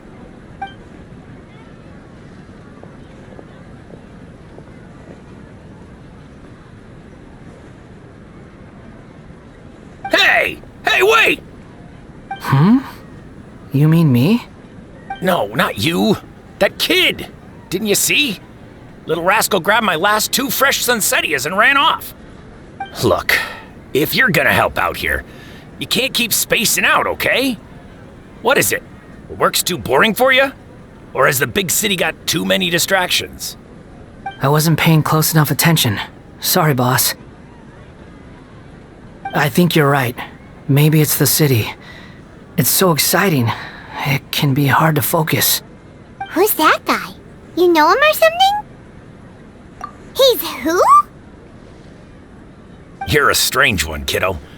You say you don't want any money for helping out here, and then when I actually give you some work to do, you keep letting yourself get distracted. I don't want to take advantage, so I'm happy to pay you what I'd pay anyone else. But if you keep acting like this, pretty soon I won't be able to afford to. No, please. I mean it. You don't need to pay me anything. I'm just so thankful you agreed to take on an outsider like me. You're welcome, I guess. But I got bigger things to worry about. Look, we're all out of Sunsetias, and I promised the lady down the street I'd deliver a fruit bowl this evening. Leave it to me. I'll find some more. Just a moment. I'll be right back. Stop. I'm gonna level with you, kiddo. I've never met a worker who said they didn't want a wage before. And at first, I got greedy. Couldn't believe my luck. But I figured you'd start asking for something in return eventually. You don't want money. You don't take days off. And in your free time, all I see you do is wander around, taking in the sights. Are you a drifter or something? That's right, I am. We can talk more about that later. First, let me get those fruits you needed. Sunsetias, was it? I'll be right back. Hey, what do we do now? Okay, stay out of sight. Don't let him see you.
Yeah, this'll do. Even though you say he's the balladeer, what are we planning on doing? Stealing his Sunsetias? Isn't that a bit too cruel? Oh, alright. This should be enough.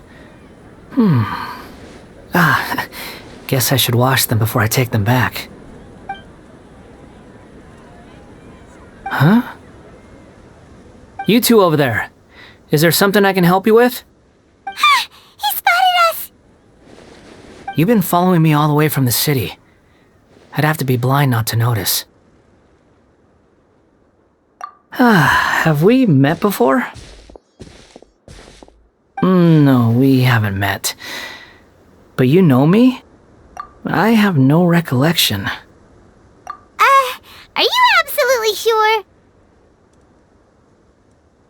Sorry, but I just can't take your word for it. A puppet? What makes you think that? Huh? You were right! The look on his face! I guess you do know me after all. That is not something I share with a lot of people. Look, I'm just a wanderer. But seeing as you've gone through all this trouble to track me down, I'm sure whatever it is must be important. Okay, but please let me deliver these goods to my boss first. Are you really working for that guy? He said you don't want any more for it. Is that true? Yes, I ran into him out in the wilderness during a storm, and he let me take shelter in his cart. In return, I said I'd be his helper for a while.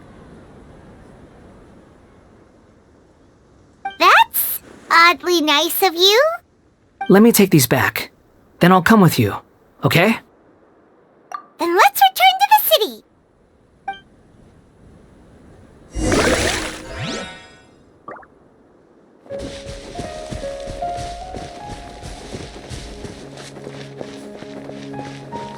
May the Dendro Archon bless us with a bountiful harvest every year.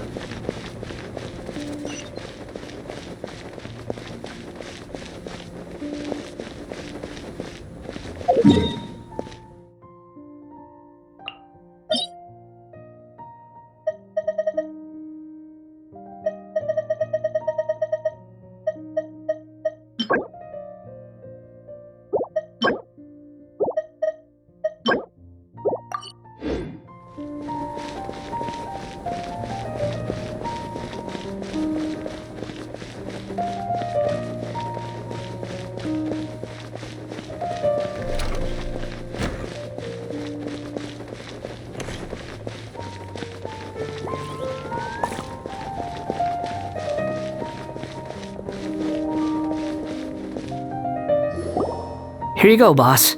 I'll leave them right here. Oh, you really went and picked some more. Who are these two? Something's come up, and they need to borrow me. Sorry, boss. I'm afraid I'll be away from the stall for a while. I was just about to pay you anyway. Go wherever you want, kid. Don't waste your time here. What? I get it, okay? You just wanted to help me out, to thank me for giving you shelter from the rain that day. Even then, I don't understand why you're so adamant that you don't want any pay for it. But look, it was pouring down and there you were, sauntering along without a care in the world, like you had nowhere to be and didn't even care that it was raining. Imagine you were me for a second. It's a little weird, right? Why is this guy traveling during a rainstorm if he's not trying to get somewhere? And why is he taking a shortcut through the open country if he's not even in a hurry? But anyway, taking you in didn't put me out even slightly. You don't owe me a thing for it. Certainly not all this. Your time is valuable. You know, you should go live your life. But I don't...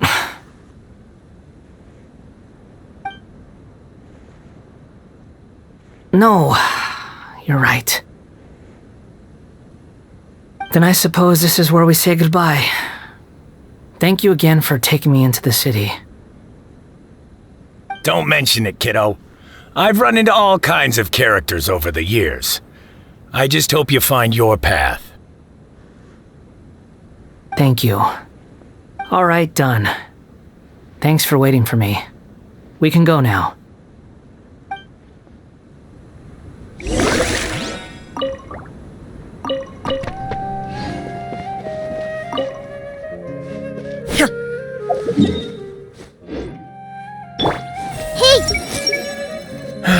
Just an honest guy doing some honest business.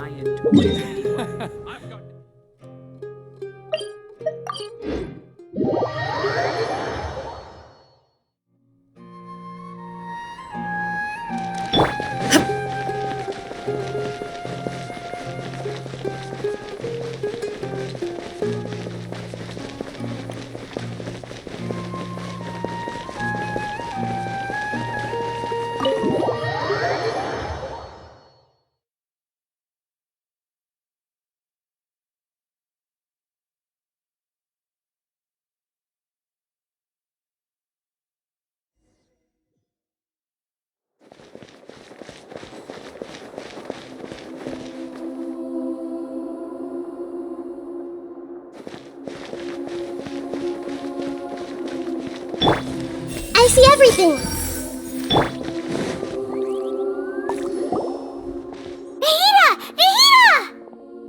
What's wrong?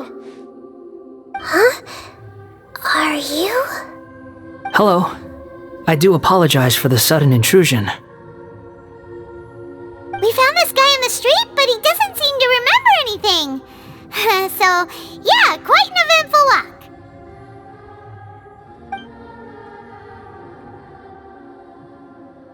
You say that you are trekking across Tevat to train yourself. Many other Inazumans who describe themselves in this way call themselves Shugenja. Why do you refer to yourself as a wanderer? Well, it seems more relevant in my case. To me, it sounds like a plant with no roots. But these two claim that they know me, and that I have a hidden past unknown even to myself. I wouldn't call it the past, but rather... this is a difficult one to explain. I don't like to rely on using terms like this often, but in your case, it seems that it ought to be called previous incarnation. Oh, like a past life or something? Yes, something far more distant than the past. So far away that you cannot perceive it. Okay, I have to ask. What was I like in my previous incarnation?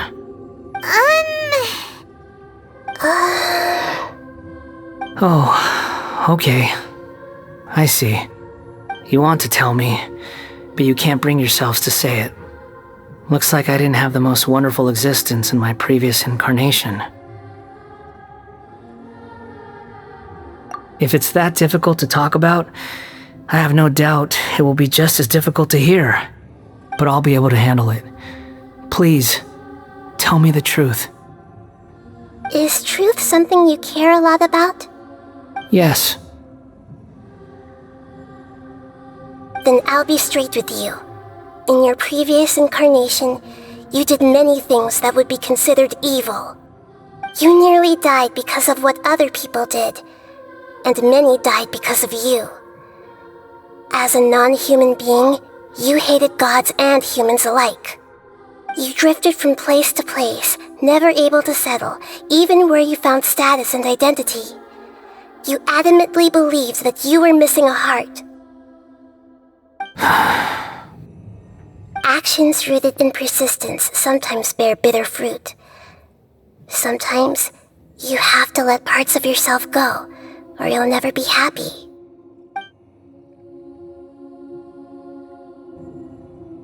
I gave everything I had, but it barely changed history at all. In terms of the outcome alone, that's true. I don't think I can judge everything I've heard purely in terms of right and wrong. Each choice a person makes belongs to a specific place and time, a chain of cause and effect, a cycle of karma and consequence. That is the nature of truth. If one thing is right, its opposite must be wrong. And yet, dichotomies like this are not enough to explain the world in all of its complexity. It seems like my previous incarnation wasn't the most likable individual. We're not trying to hurt your feelings or anything, but yeah, we weren't your biggest fans. If we were enemies, why are you trying to help me find the truth?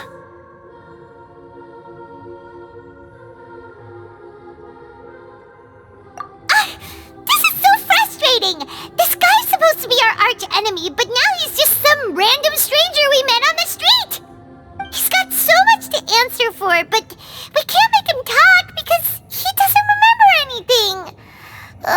What a weird situation.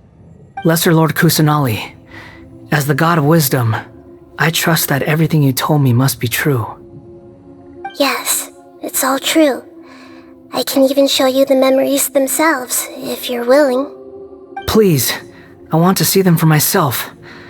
I want to experience my own transgressions. Even though it will cause your present self great mental anguish? I'm just a puppet, with no heart and no name. There is nothing in this world for me to cling to fill the void within me. Except maybe these sins that can never be undone. Very well. As you wish. Wait, shouldn't we go with him? This one's kind of on us for bringing him here. Don't worry. Whatever danger I might face, it's my burden to bear. Traveler, could I ask you to supervise him on my behalf?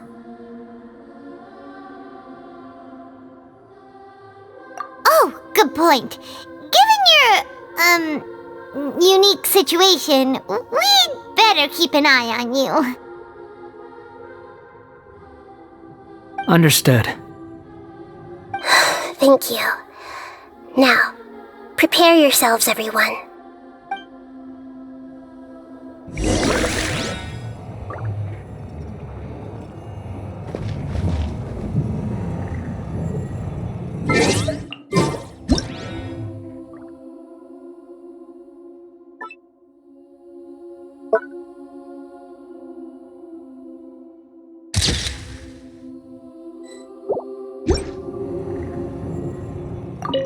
No matter what lies ahead, I'll face it. Whatever it takes. I'm just sorry that you have to join me for the whole thing.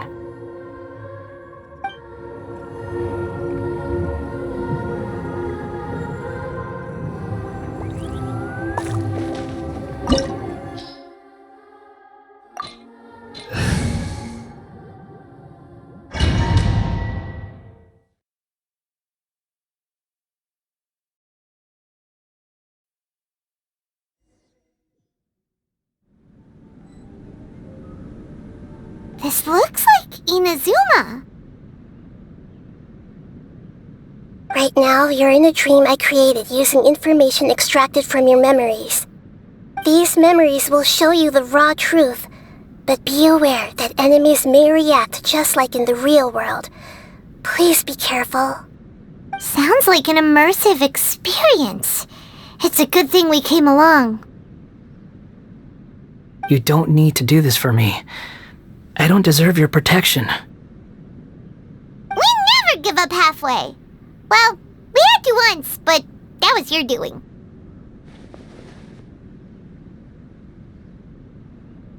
Alright. Thanks. Wanderer, this is the Shake Pavilion. In your Balladeer incarnation, this is where the Electro Archon placed you after your creation. You had a great many memories here. Is that because this is kind of like his birthplace? You could say that, in a sense. You'll see why shortly. I hear footsteps. This place is huge. I can't believe the landslide didn't fill it in. I wonder who built it. The Crystal Marrow Miners? No, there's no way. Look at this exquisite construction work, and so well preserved too. No mining crew would be capable of this. There's someone passed out on the ground. Who are you? You're awake. What happened? How'd you get stuck here? Are you injured? Not a scratch. And these fine clothes. Who are you? This man is Katsuragi, deputy to Torichiyo's adopted son, Mikoshi Nagamasa. He found the Balladeer in Shake Pavilion and took him back to Tatarasuna. And the rest is history. Well, it used to be. In the original version of events, Katsuragi was ultimately killed by Nagamasa. Let me get you out of here. Our people are nearby. Hang in there. During the Tatarasuna incident, Niwa was murdered by the doctor disguised as a mechanic. The Balladeer, then known as the Kabukimono, disappeared not long after. As the second in command at Tatarasuna, responsibility for what had happened fell to Mikoshi Nagamasa. But Katsuragi had sworn lifelong loyalty to Nagamasa after the latter had once saved his life. At Katsuragi's insistence, Nagamasa killed him to put an end to the Tatarasuna incident.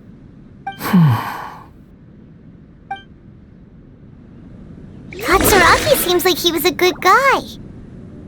He looks like a warrior, but he has a kind face. Why couldn't he live a long and happy life?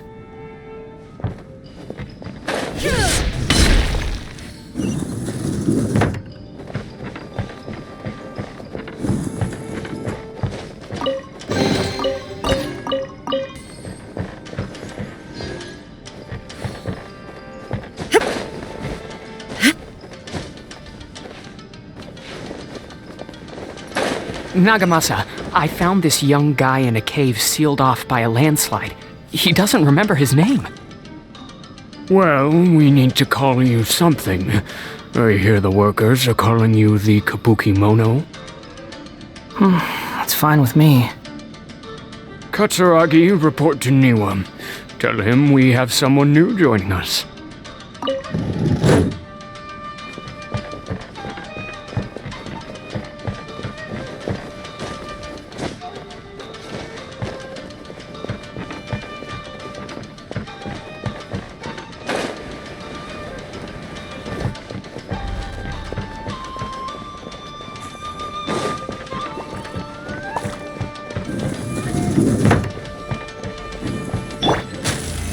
Solidify!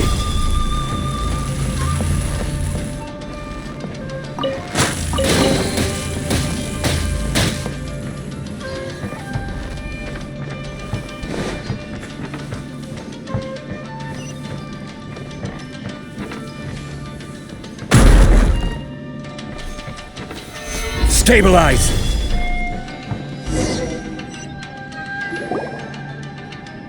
Huh? What are we doing back here?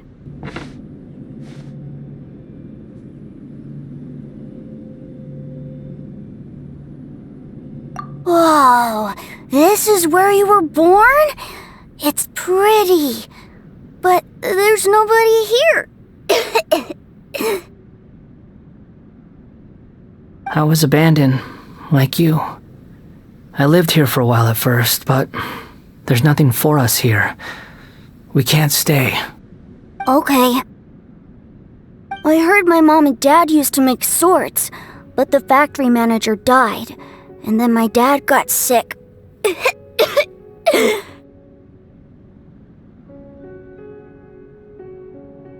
He kept coughing all the time, just like me. Then Mom started coughing too. But you can't. You promised me. Yup, we're family now. We're gonna be together forever and ever. This child didn't have a name. Or rather, the balladeer didn't know what to call him. His father died before he could name him. After his mother died, the child stayed in their straw hut alone. Some of the neighbors helped to raise him. After leaving Tatarasuna, the balladeer ran into this child who didn't have a name, just like him. They made a promise to live together. What happened to the child then? He died from his illness while he was still very young. The balladeer came home one day and found that he had stopped breathing. Hey! What's wrong? Say something! You promised me we could be family! You're no different from Niwa and all the others. You betrayed me too.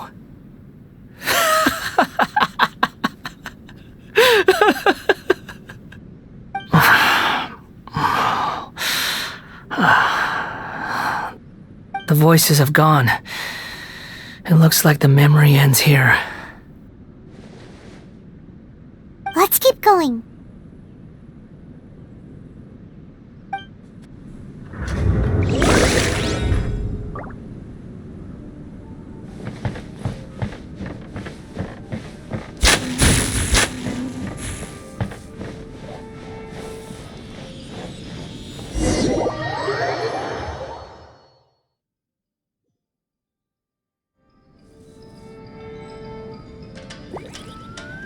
You do realize you're blocking my path.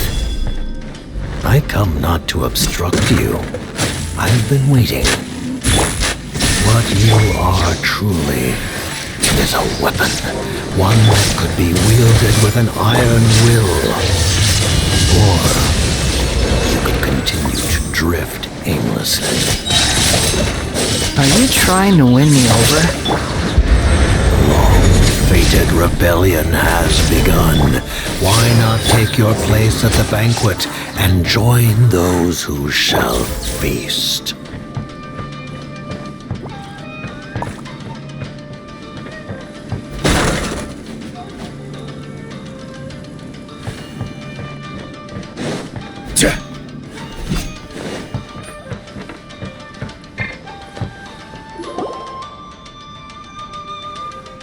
This place is dark. Paimon knows this place. It's the Delusion Factory in Inazuma. In the original version of events, the Traveler once encountered the Balladeer here. Such a creepy atmosphere. And so familiar.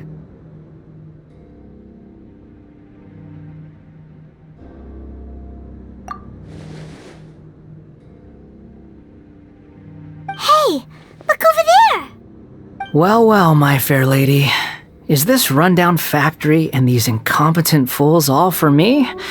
Wow. You shouldn't have. Huh. What do you have to gain from belittling your subordinates? You might not want to admit it, but you are a part of this plan. Perhaps you find fighting in the abyss to be a more meaningful use of your time? Oh, but of course, even this pales in comparison to being experimented on by the doctor. What a sharp tongue you have. Funny how negotiating never seems to be your strong suit.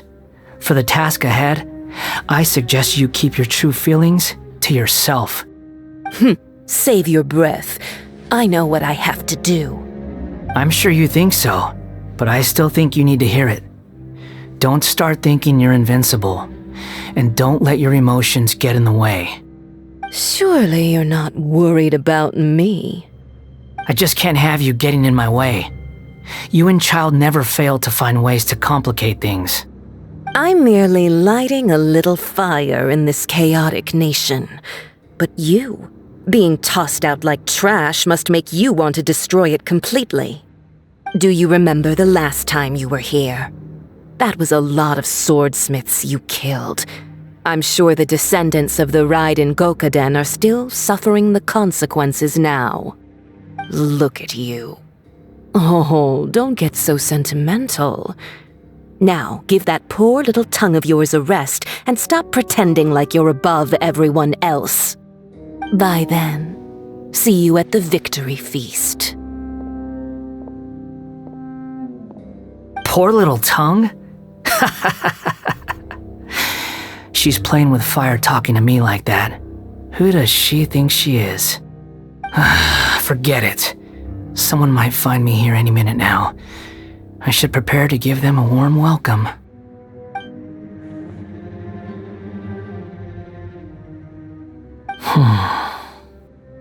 The plot does not end here. There is more of this story to come. Wanderer, are you able to continue? Yes. Please don't worry about me. Why are you staring at me in silence? Can't you think of a nicer way to express yourself? I'm under no obligation to be nice to you. Besides, I thought nothing mattered to you except results in your own interests. Isn't that right, witch?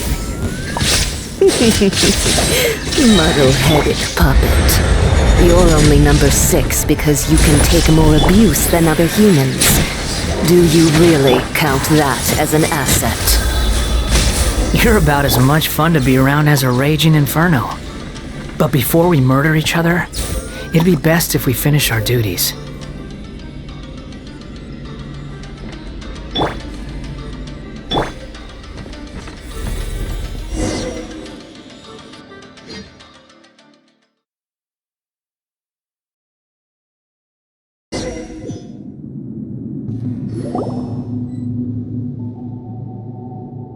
Looks like we have arrived in Sumeru. Is that? Considering that Amorta's sage, Nafis, refused to join this project, I'll take part in the experiment in his place. Welcome. I look forward to a fruitful collaboration. When do we start? You seem impatient. You should know that becoming a god is far from a trivial affair. The biological transformation is a lengthy process. As such, I too would recommend that we commence as soon as possible. In the event that a successful connection is established, his body will become permanently bound to the machine, and he will be unable to move independently of it. Nothing worse than what I've been through before then, Doctor. You were the most resilient test subject I ever came across. Thanks to you, I was able to garner a great deal of information. Alas, after that, you were under orders to remain in the abyss. We barely saw each other, and it became difficult to further refine the knowledge I had gained. That was gracefully worded. Ever wonder what they think if they knew that nothing matters to you, apart from your crazy experiments? I suggest you speak to me in a more respectful tone, Scaramouche. The mere fact of your utility does not make you indestructible. The doctor again? That was uncomfortable to watch. That person gives off a very sinister energy. It's normal for him to give you the creeps. He scares the bejeebers out of Paimon. Let's move on.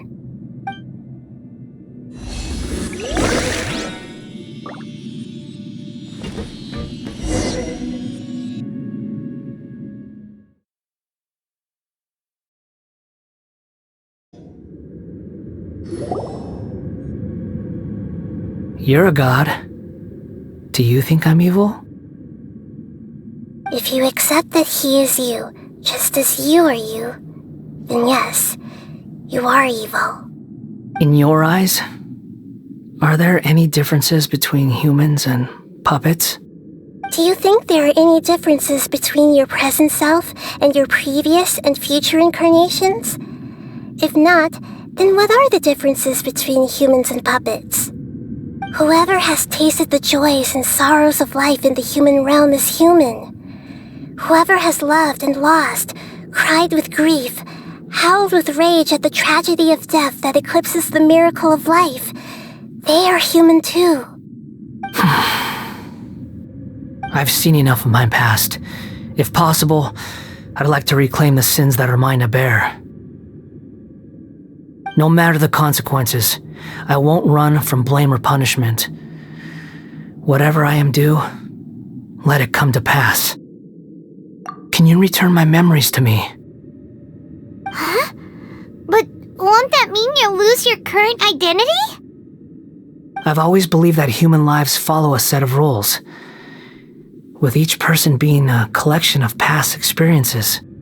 As a puppet living in a human world, my life is subject to the same rules. Regaining your memories means reverting completely to your previous incarnation. All the emotions that you discarded will return to you. Are you sure you want to do this? I've lived with the void in my chest my whole life. My creator didn't need me. And ever since I awoke, I've just drifted from one place to the next. But then I met you. And I finally realized that reclaiming my missing sins might be my one opportunity to become my true self.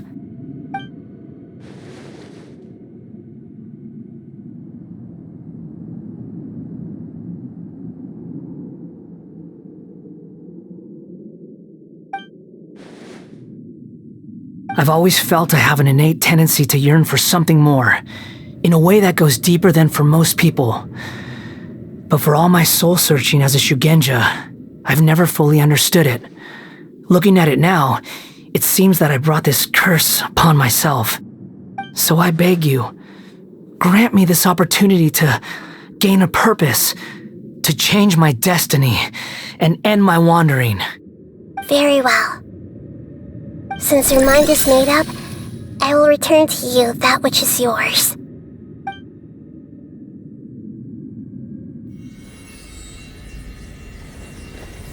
You have made your decision. Now, take this.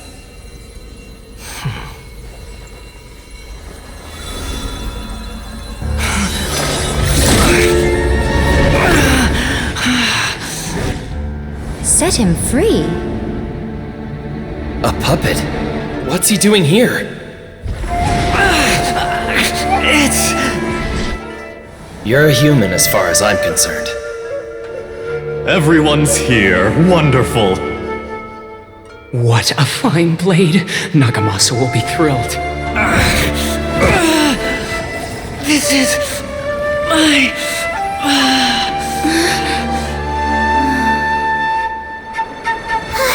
Is he alright?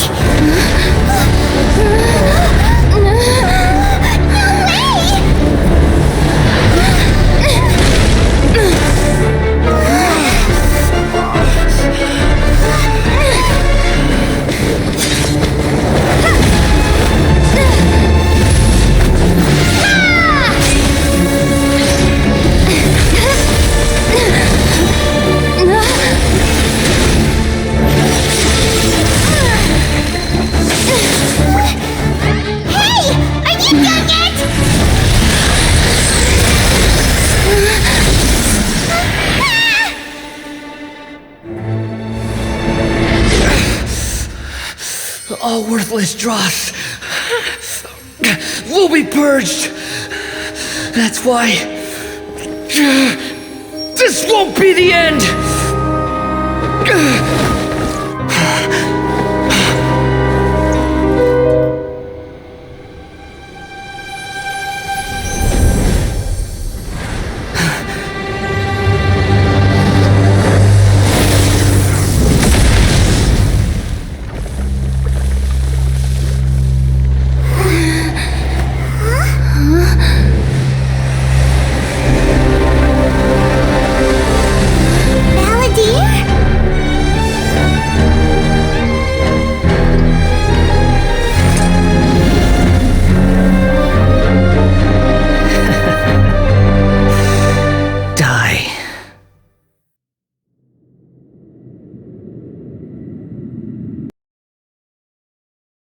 This is trying my patience. Have you got all your memories back now? Have you got any more stupid questions?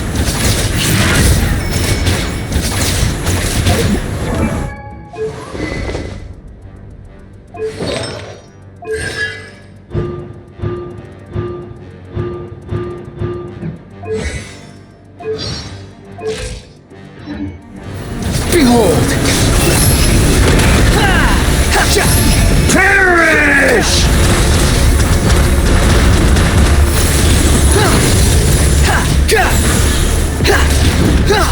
Feeble human!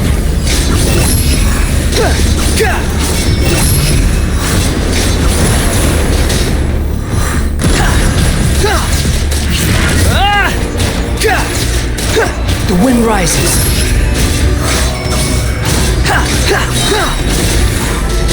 At my command, you shall fall. Cry louder.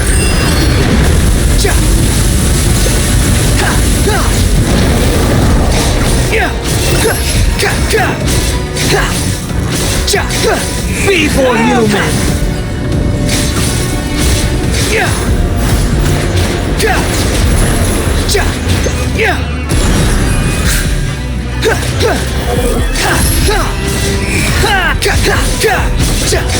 My endless cycle begins!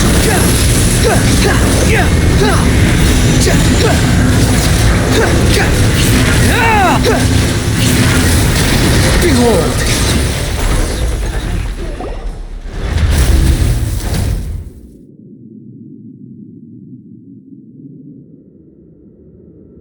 Imbecile! Get out of my sight.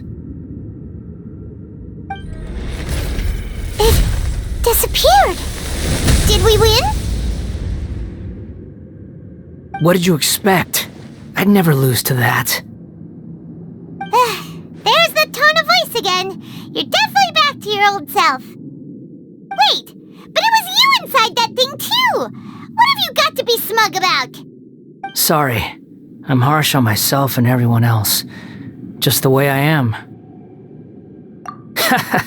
You sound like you're concerned about me.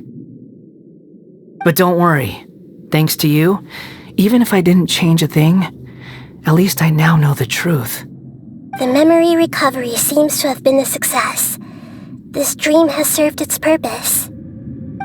Come on. Let's continue this outside.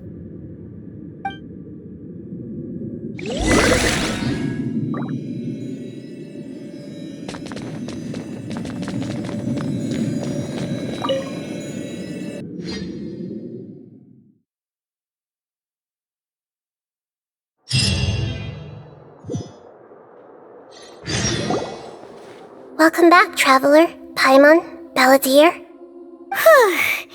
It feels like we just went on a really long journey. Paimon's exhausted. You don't like being addressed by that name? It's fine. But I was just thinking, I should probably change it. After learning about everything the doctor did, there's no way I can carry on using a name connected to him. I'm not planning on returning to the Fatui, and they wouldn't take me back anyway. Recent events will have affected a lot of people, and they might not even remember who the sixth is.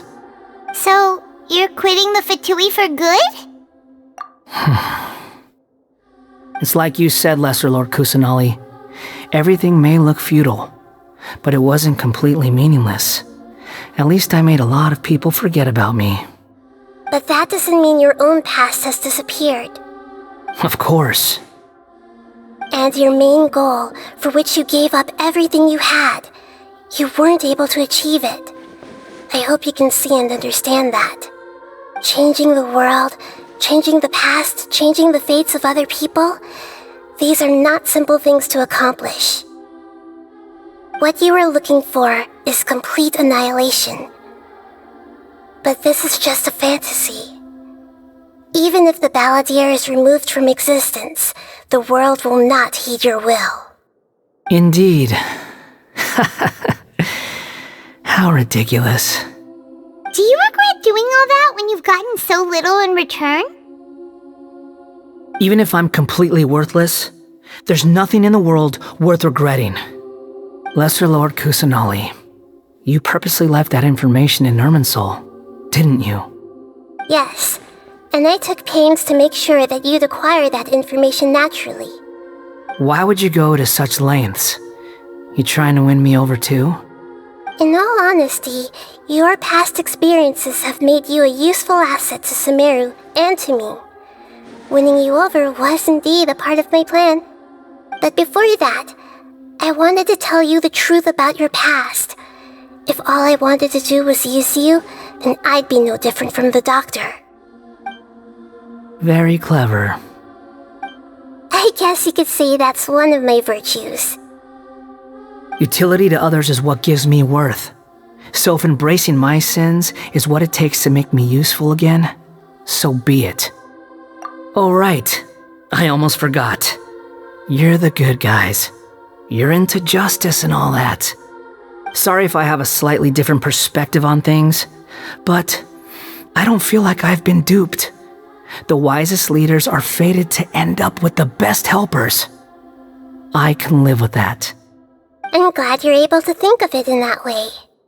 Traveler, in the future, I'll continue to search Irminsul more deeply and see what secrets can be uncovered, including the beginning of your twins' journey recorded in Irminsul.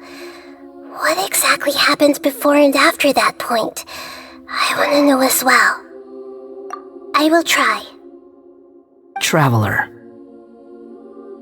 After I dove into the information torrents in Irminsul, why did you go to Inazuma? So that's how you found out whose fate had changed. And how? Well, whatever your reasons, you did me a favor, and I'll do everything I can to pay it back. Borrowing and returning are the only real relationships between individuals. I'll balance the books one day. Don't you worry. That's not true. A relationship between two people is not simply a ledger that can be reset to zero. I think deep down you realize this. People who show up in your life don't just evaporate like water drops and leave nothing behind. There is no such thing as balancing the books. Some things in this world can never be brought back, and they can never be changed, which is why there is emotion in the human world. Everything that you feel is real and lasting, and whatever is missing in you will not be made whole. To be human is to live with imperfections. You can choose whether or not you want to be human. But humans can't live without a heart, can they? Anyway, I gave up trying to become a human a long time ago. You understand what pain is perfectly well, even without a heart. You're just bearing your feelings. The past is set in stone, but you can keep moving on. And the longer your future lasts, the shorter your past will become, until one day, it is but a tiny fraction of your life. Sounds like you've got a future planned out for me. Everything's ended up being pretty darn complicated. Paimon doesn't even know where to start, but the most important thing now is that you need to follow Nahida. Otherwise, all our efforts will have been for nothing.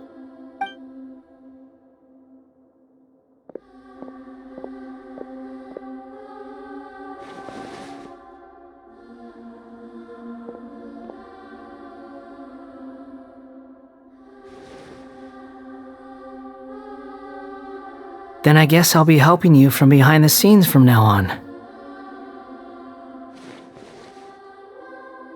I'm glad that you've accepted our proposal. Why don't you choose a new name to celebrate?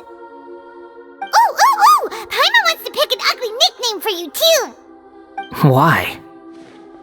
Because Paimon still doesn't like you that much.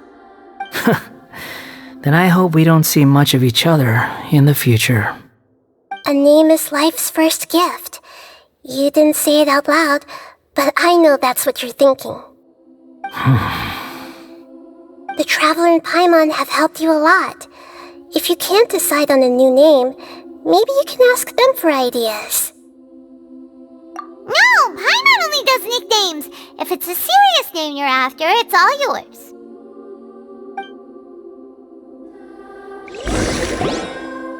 Have you got anything?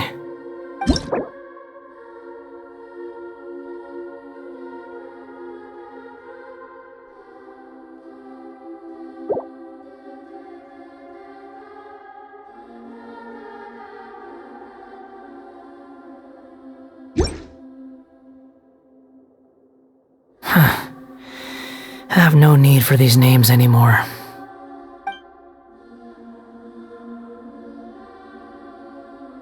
Okay. Have you got anything?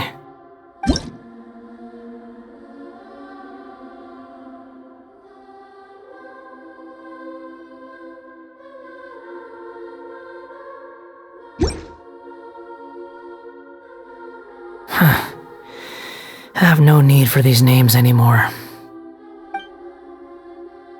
Okay. Have you got anything?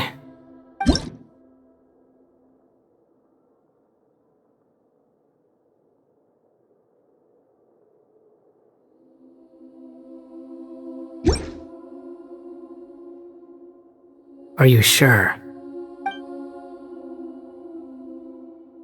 Oh, alright. If you say so. There! Now you have a name of your own. What about a nickname? Are you done yet? Still thinking. Stop rushing me! Take your time. I don't need to see you again until you've thought of one. Everyone who manipulated me and made me suffer will have to pay the price. You mean the Fatui? The doctor, at least. Now that your stance has changed, I believe your future path will change accordingly. But it won't be immediate. You still need some time to compose yourself. One more thing. There are still some descendants of the Raiden Gokuden living in Inazuma. Some of them know. Well, they ought to know about the connection between Raiden Gokuden and myself. I don't plan to leave Sumeru for the time being. If you see them in Inazuma, please tell them that I was the one responsible for the Raiden Gokuden's downfall. Even though the events have been erased from the world, they still deserve to know the truth. I see.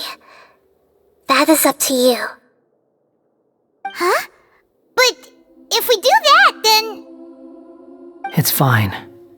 Let them stab their blades into my chest if they so desire. Maybe that's how it always should have been.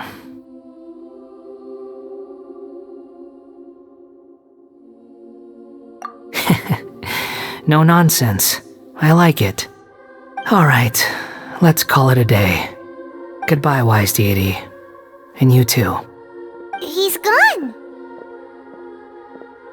What he went through today would have been like living an entire lifetime in an instant. He'll need some time to calm down. Yeah, true.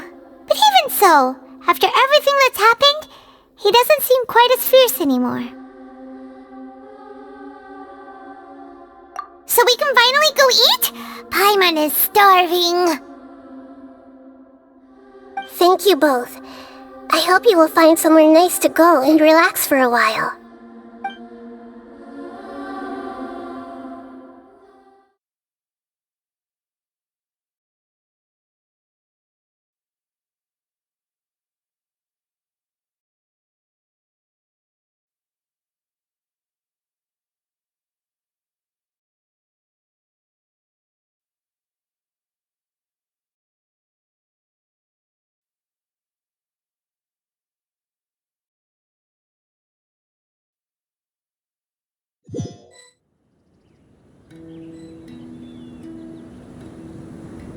I've got it!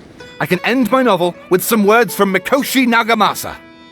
You mean because everyone else in the story is dead? Yeah, I heard that Mikoshi Nagamasa died at a ripe old age. He's the perfect fit to be the narrator of the epilogue.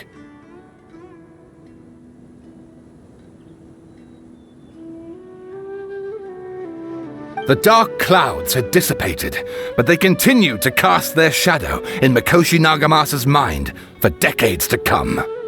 Then, one night, as an old man, he had a dream. On the night when that prized blade, the Daitatara Nagamasa, was forged, the people rejoiced, and there was painting, dancing, and drinking. All these expressions of joy melted down in the furnace fire and turned into red clouds that rallied around the final sunrise that Mikoshi Nagamasa saw in his lifetime. Life is a story too long to be told, a journey that you must walk to behold.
It's about time we had a break. As soon as you stop, all the tiredness and hunger comes rushing back. Wow, great! Huh? Look at that vase. Did someone break it while they were cleaning the room or something? Like, Paimon doesn't remember there being a cleaner.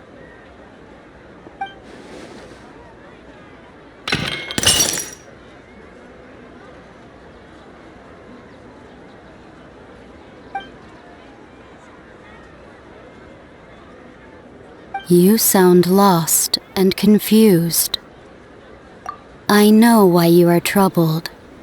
Any who knew of this would find their mind overwhelmed. Huh? Is there someone here talking to us?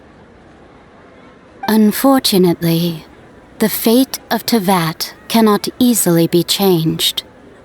Perhaps a god may have a slim chance, but for anyone else, who can say?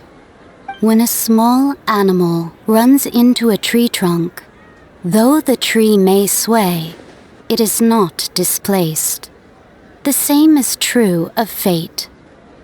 Like a vase that falls to the ground, whether it is broken by a cat or by a bird, the result is still a broken vase, is it not? Who are you? How do you know about all this? History does not change easily, but human hearts can. Believe your own eyes. Only that which you see is true. What is unseen is but an illusion. The voice has disappeared. And who the heck was that? And what were they doing coming out of nowhere and saying all that scary stuff?